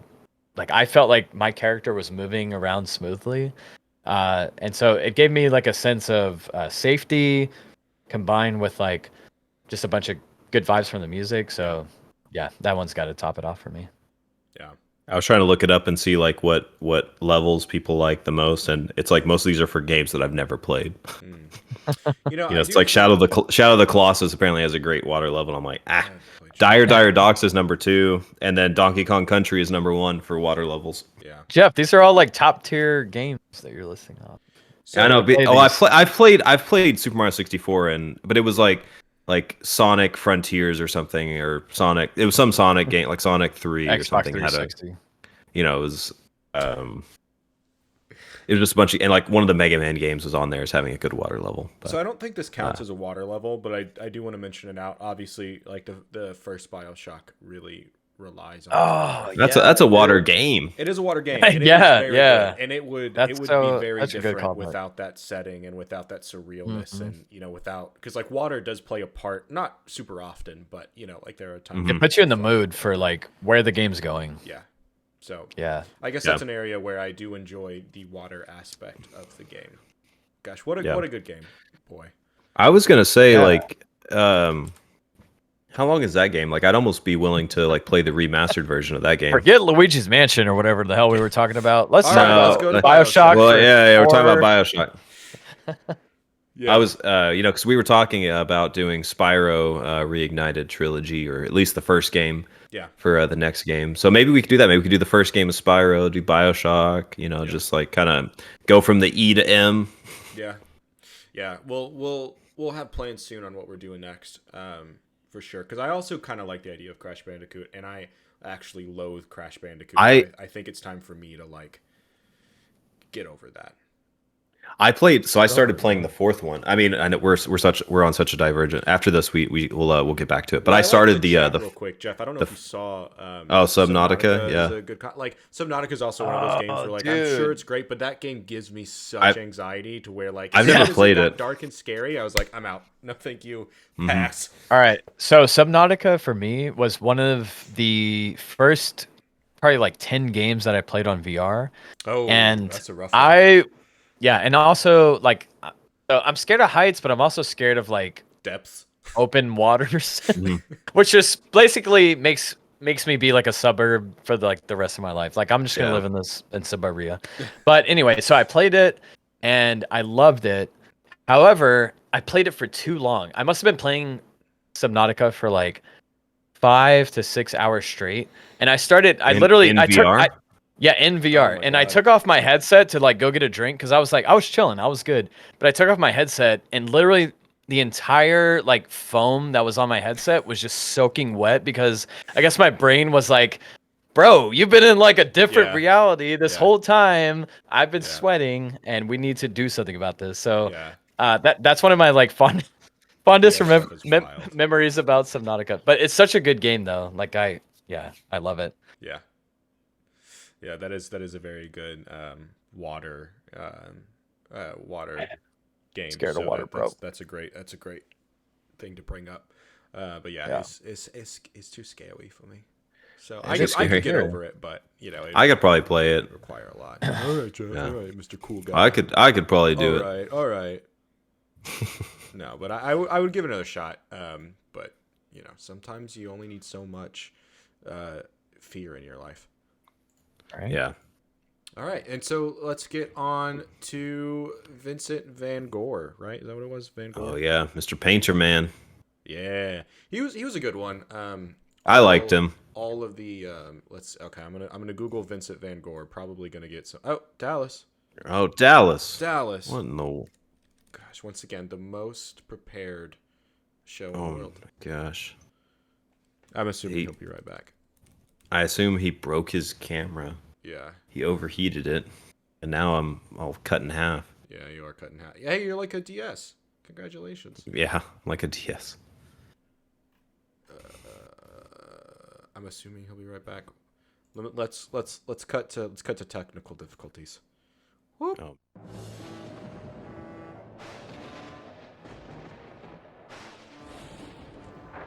新しいゲームの世界へ任天堂ゲームキューブ光と影が明暗を分けるかつてない冒険の形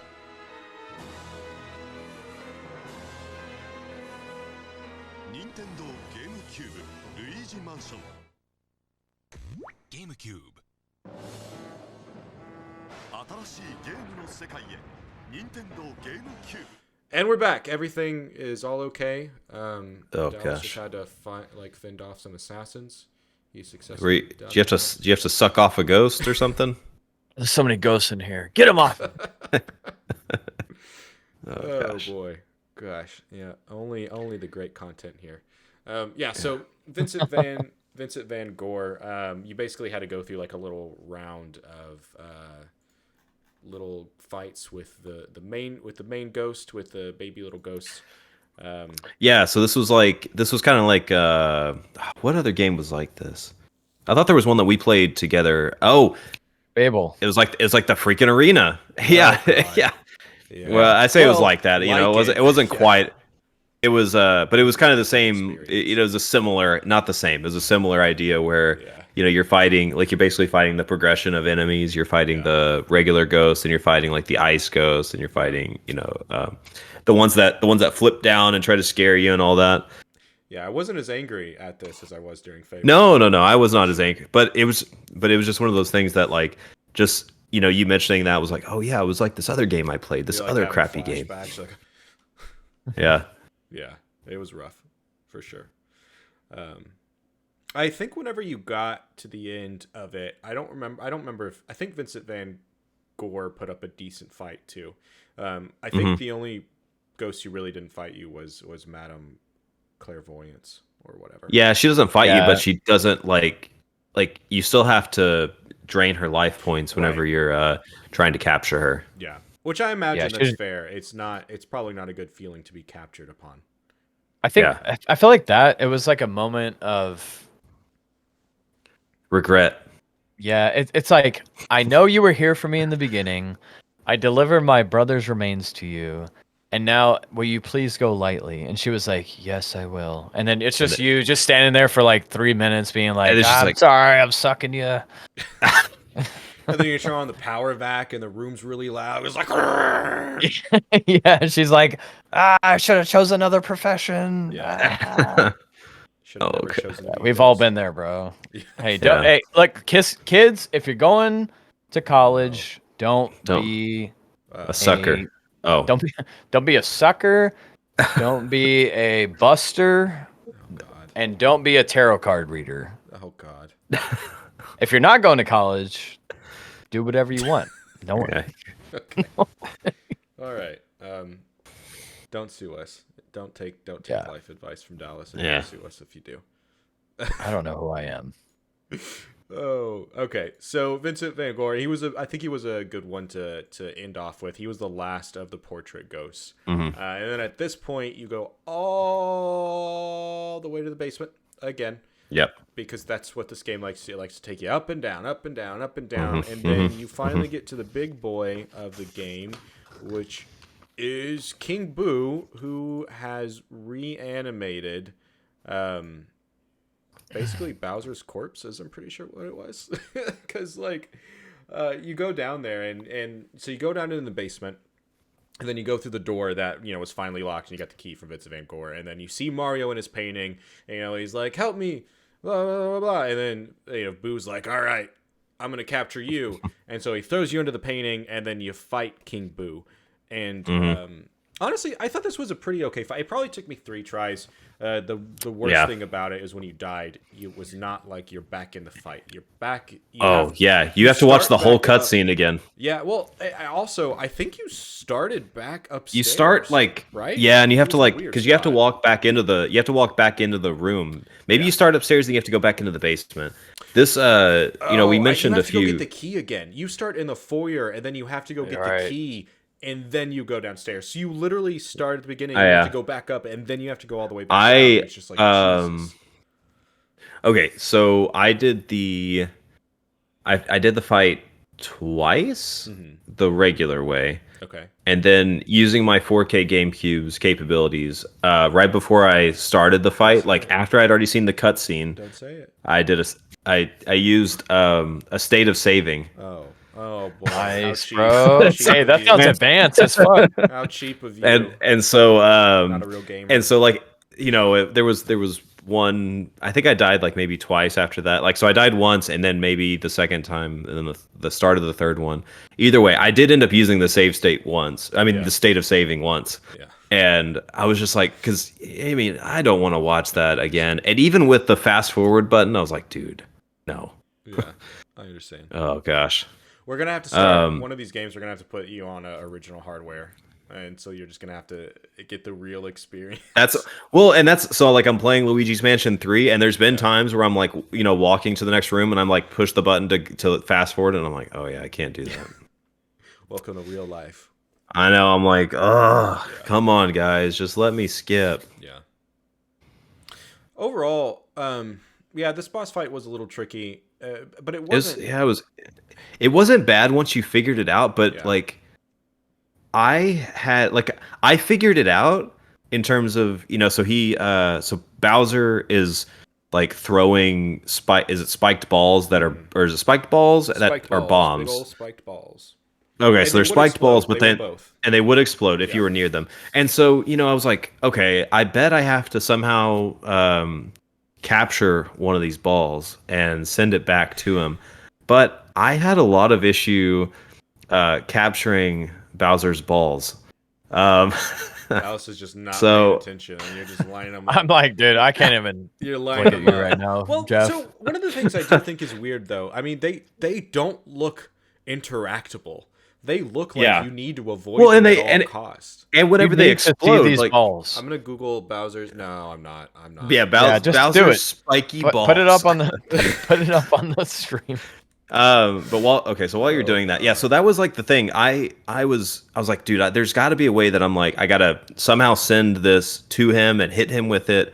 And I couldn't get it, and so I died. I think that was the point where I died 2 or 3 times, like just trying to figure it out. And then I like looked it up, and it was like, oh yeah, you just got to use the vacuum cleaner on the ball. I'm like, that's what I was doing.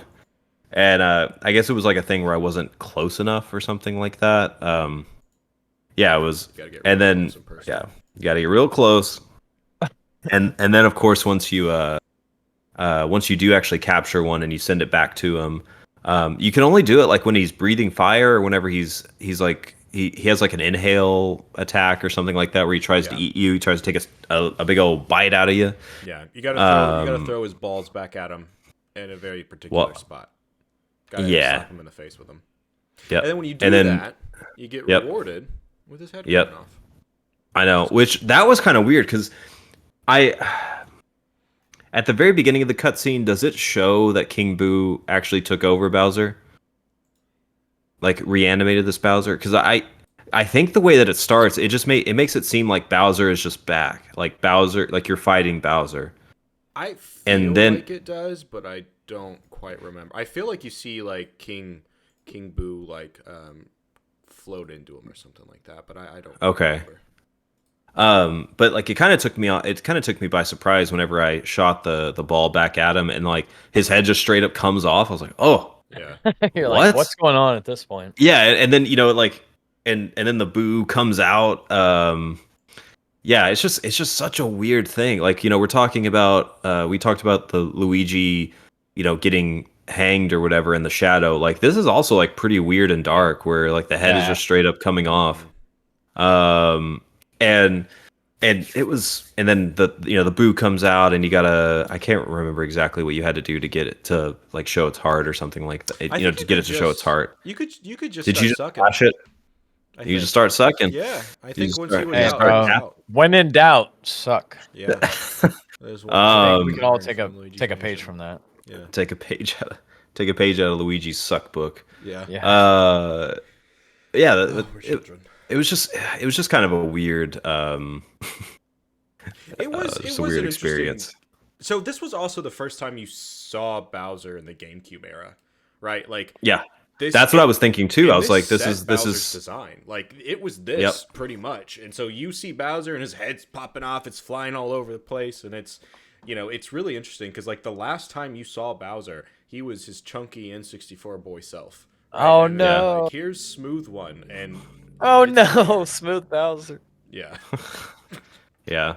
He's polygonal. yeah. Which it did kind of like set like what he's looked like pretty much.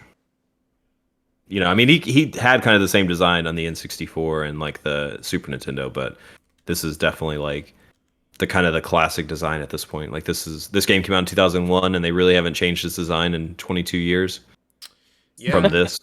I'm trying to look at him in Super Mario Odyssey. Imagine and he's wearing imagine socks. yourself 22 years ago. Like, And you look how exactly do you the same. feel? Yeah. How do you feel? I would feel like a toddler. I would feel like a small child. You wear a Don't have the don't have the beer belly I've accumulated. I don't have the beard. I don't have the receding hairline. I would be pissed. I would Actually, love to see a photo of baby Dallas and you look exactly like you, just smaller.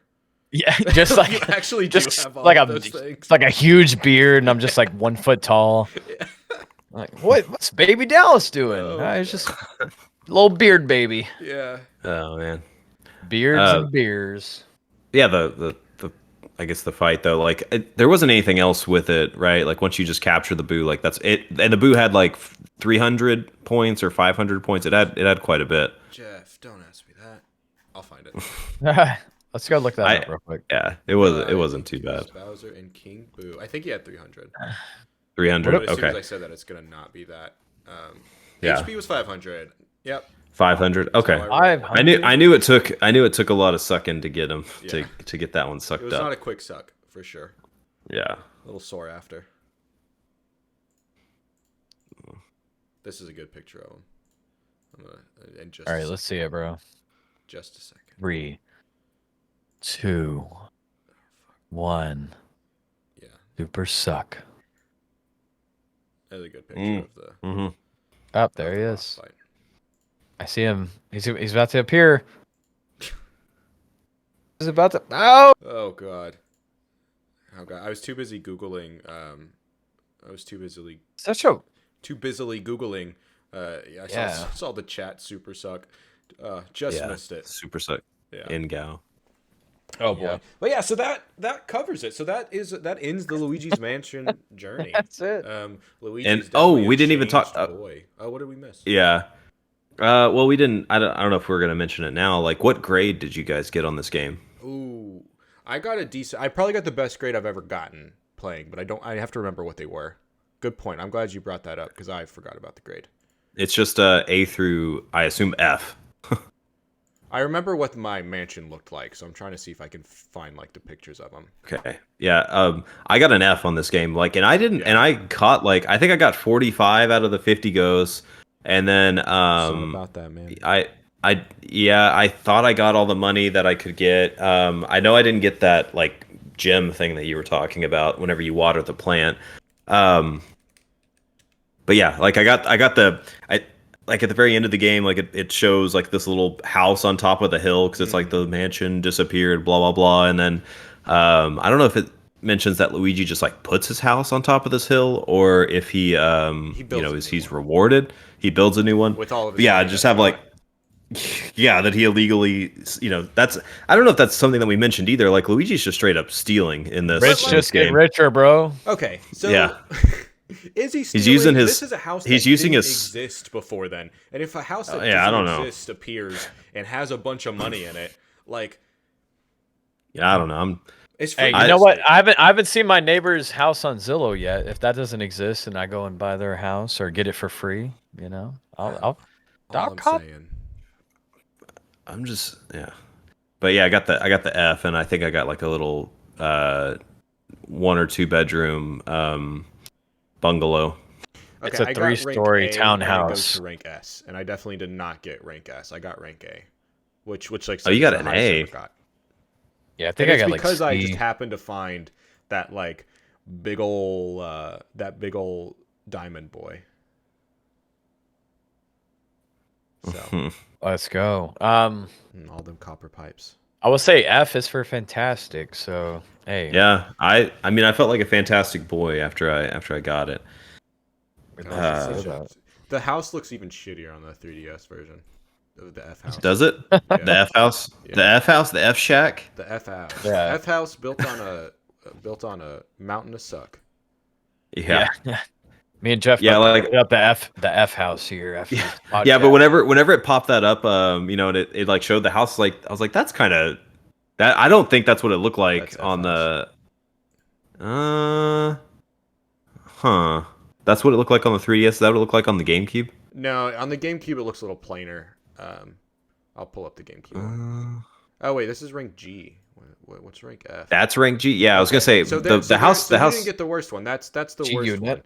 one. So this Okay, is I was what like, we got. but my house was a little bit bigger than that Yeah, one. your house was marginally better.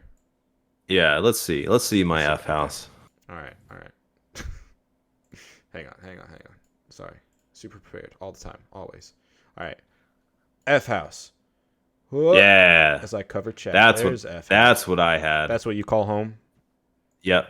Yeah, because I mean, I was like, it's kind of a cute house, but It's yeah, not if I got bad. that G house, honestly, I would have been pissed about that one. But yeah, that one's good. That's a good house. That's good enough for me. That's good. Bro, I don't need your S shack, your super shack. But also, why is the roof like 4 feet in the air? It's like the door is like 2 feet. The roof is Oh, like shit, twice that. transition. So it's like, am I a 5-foot person My bad. going into this house and I'm about to hit the roof all the time? Oh, okay. Now we're leveling up. Perspective. Are you watching? Are you watching like the Twitch and like waiting for it Ross. to pop in? Yeah, I'm watching Twitch. Oh, okay. It's like I've been looking at the house for. I'm speaking on behalf of our people here, Yeah, our thank 6 you. viewers here in Twitch. I did forget to show it. Oh, So gosh. that was I my love bad. y'all. Yeah. Yeah.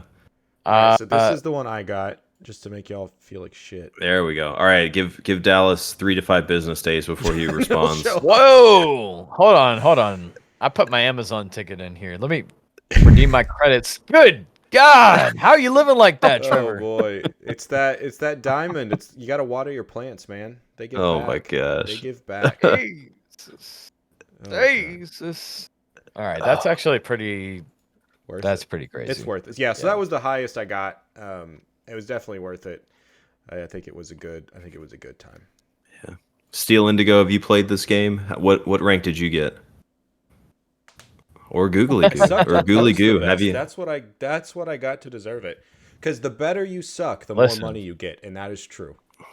That is, I actually, yeah, You can't I say know it's from wrong. personal experience that that is a true statement. True words Look, have been spoken. this is what me and the boys go by. If you suck the best, you beat the rest. Now everybody repeat that together. If you suck, If you suck the best, you beat the rest. I think If you suck the best, you Yes, beat the rest. God, I'm Thank glad there's God. only Yeah. 6 people watching. If there were more, we'd get like perma-banned on Twitch. They're like, No, we get got that- 8. No. Get that I think filthy we'd content actually out get. there. Let's get more followers. Yeah, If let's you get- suck let's get the a poll. best, you Let's see. beat the rest. Jesus. Uh, I'm gonna give. I'm You gonna got make spooked that by your the first ghost and Discord- quit. Discord tag. yeah, make that my Discord tag too. I actually want to be in a clan with Dallas now. That's great. I just- are I those just gonna got be your ban- I next got banned from our interlude Yeah. tickets? I'd buy one. Yeah. Yeah, You yeah, suck yeah. the best. Yeah. For Oh real. boy. Um, All right. Overall, so as we usually do, let's look up the rankings for the game. And I was definitely prepared, so I took screenshots of this, Yeah. and I'm not googling the rankings of it right now. Yeah, while you're not looking that up, I will say like I feel like this has been the Funnest. the best game that we played so far. Yeah. You know. better than Fable? Luigi's Mansion's better than Oh Fable? gosh, dude. you- A man. game that won like 40 awards or whatever. Yeah, I'd rather play Luigi's Mansion all day. Yeah. And I mean, actually, Pikmin was pretty good too. But Oh, I yeah. think it's funny. I can't believe. Yeah, it. But I think Pikmin is my favorite. I have a little bit of biases there. I think I liked Luigi's Mansion the best so far. Let's I put it think on the that's fair. record that Jeff wants to do Sudoku puzzles for the rest of his life. I want to do Sudoku puzzles. Mm-hmm. Are you leaving me out of that shit? Don't leave me out of that. The next I love game that we're Sudoku gonna do, spoilers, Can we do is Picross Sudoku 3D? Oh. 9000. I love Picross. I'm not even kidding. That wasn't even a joke. What is Picross? What are you talking about? Dude, have you ever played Picross? I don't know. That was one of them 3D games, bro. Missing out. Hang on, I'm trying to figure out how to take a screenshot on Windows. It's not easy on Mac. Give me a I don't know how to use computers. Oh, on Mac. Well, I'm on Windows. I don't know how to do it on Mac. Oh, take a screenshot. You should press print screen, Yeah, I don't want to. or you can use clip tool. Yeah, I'm trying to use the clip Or tool, but it's snipping- not like snipping saving tool? It's not saving Snip. the fucking image I make. There we go. All right. Picross draw on it. 3D. Save. We're it. taking you guys to a whole nother level here. Yeah. While we're looking up. Where's to live by, Grandpa? Yeah. Is there a chat function in Twitch?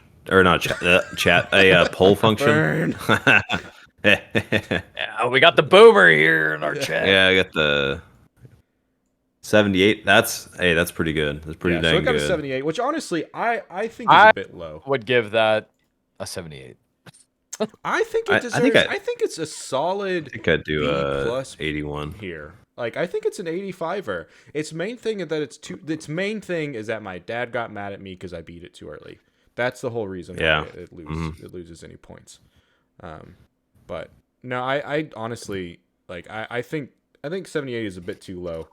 I could still see why it got it, but I mean the main criticisms was it was just too short. So, all right, here's my big gripe with it is that Luigi's Mansion came out in like 2000 or 2001 or something like that.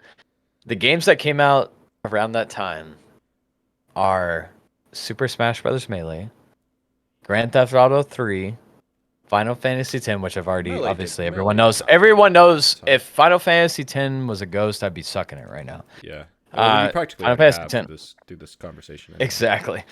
Jack and Dexter, Jack and Dexter. another great game. Twisted Metal Black, Gran Turismo 3. Like there was a lot of 2001 was like A banger. There's no. it did was Brawl actually literally come out that same year? yeah. It came out. Metal Gear Solid 2 came out that Okay. year. All right.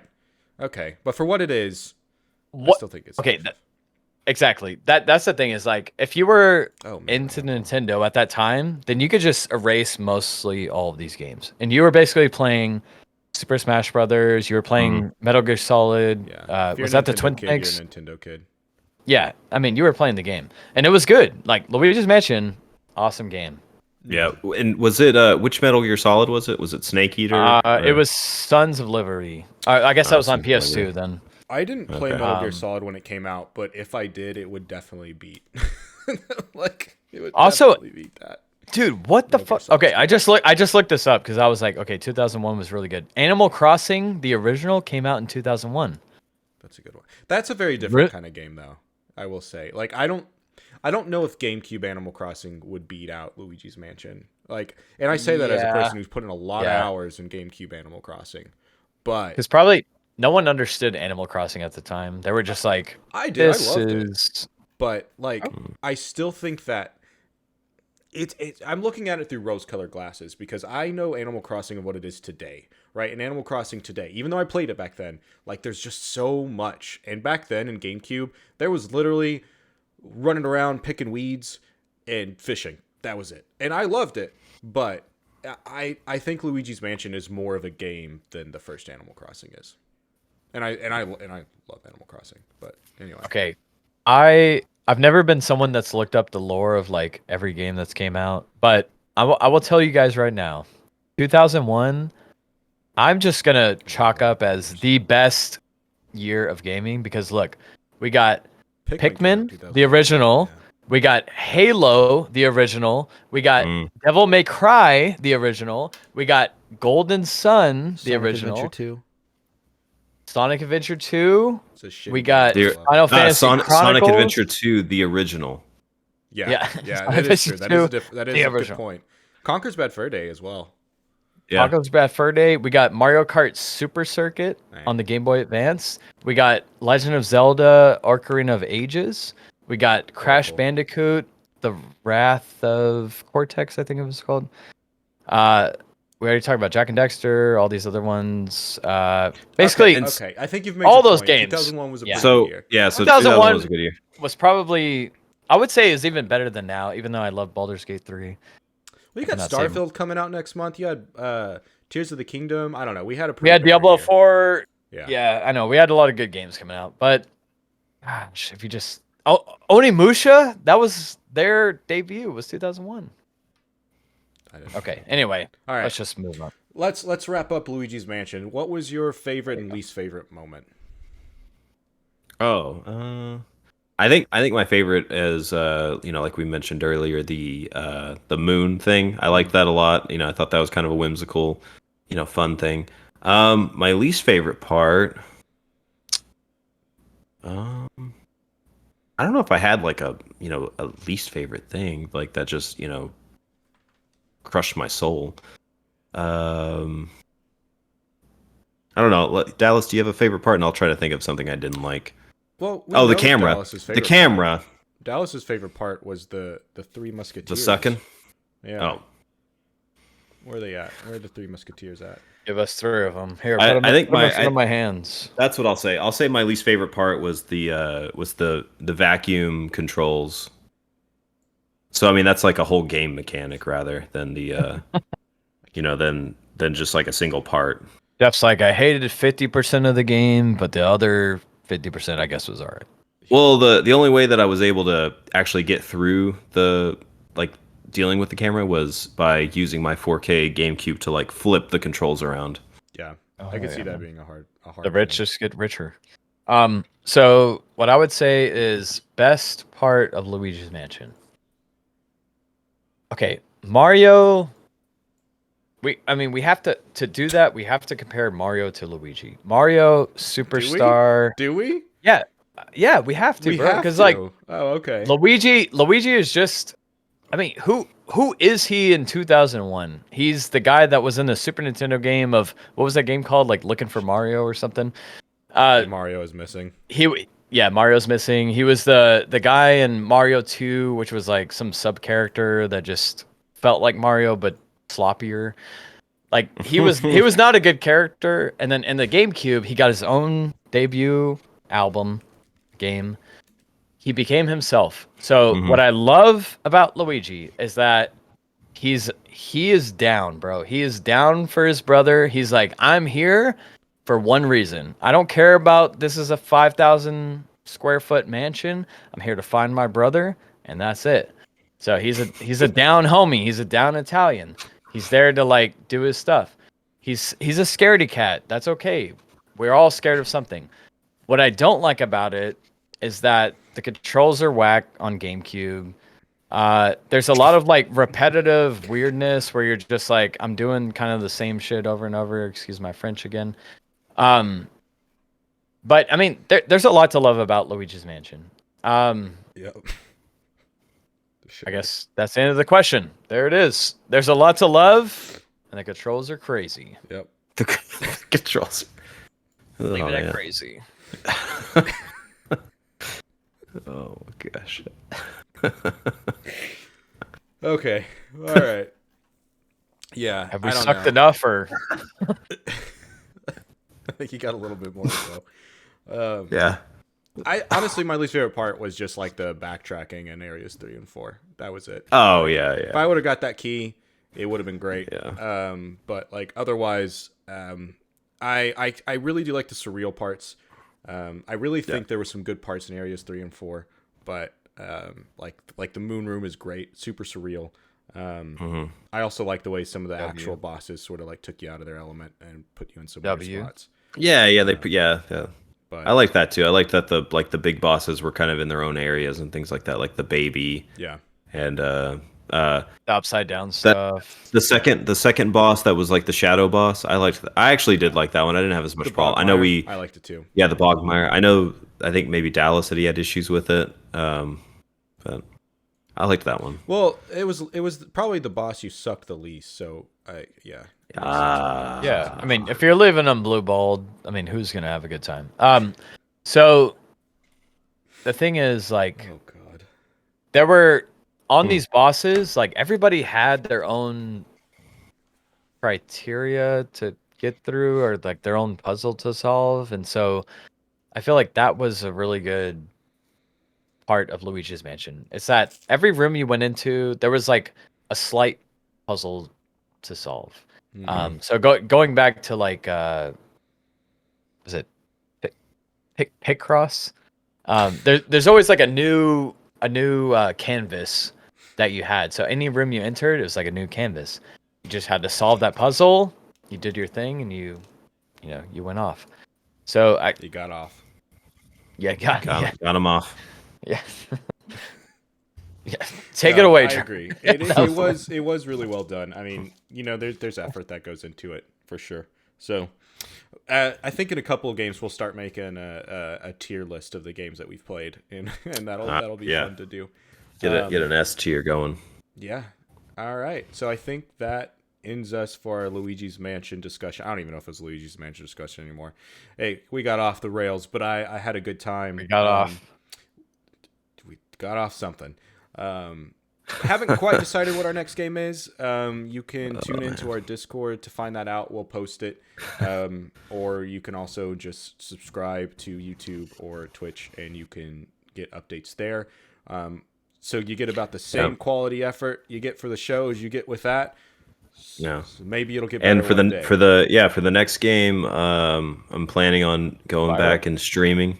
Yep. So I'll hopefully be streaming the next game, whatever it is. And Trevor, our Discord is open for people to like at least go in and like chat with us, right? Isn't it? I think so. If not, Okay. Now it change is. that. We It just should opened be- it up for the public. Yeah. Yeah. Yeah. It should Anybody be, that wants to join. on the Twitch page somewhere. Like I said, Just nothing yeah. but high quality effort put in here all the time. I think it is on the Twitch page somewhere. It's just basically like if you got I know we were doing polls on the next games that we're gonna play, so if you guys wanna throw in your throw in a tribute or let your voice be heard in the chat. We might listen. We'll take it into consideration. Yeah. Look, the more you suck, the more you win. Ghoulie Goo. What are we saying? What was the thing that we're saying? We're what was the catchphrase? something about if you suck the best, you beat the rest. The rest. That's right. If you suck the rest, folks, you beat the rest. Just remember that. I mean, that's not even it. You didn't even say it right. Wait. Okay. Say it. Somebody top it off for us. If you suck the best, you beat the rest. If you suck, that's it. All right, and we're ending it. Bye, everybody. All right. Bye.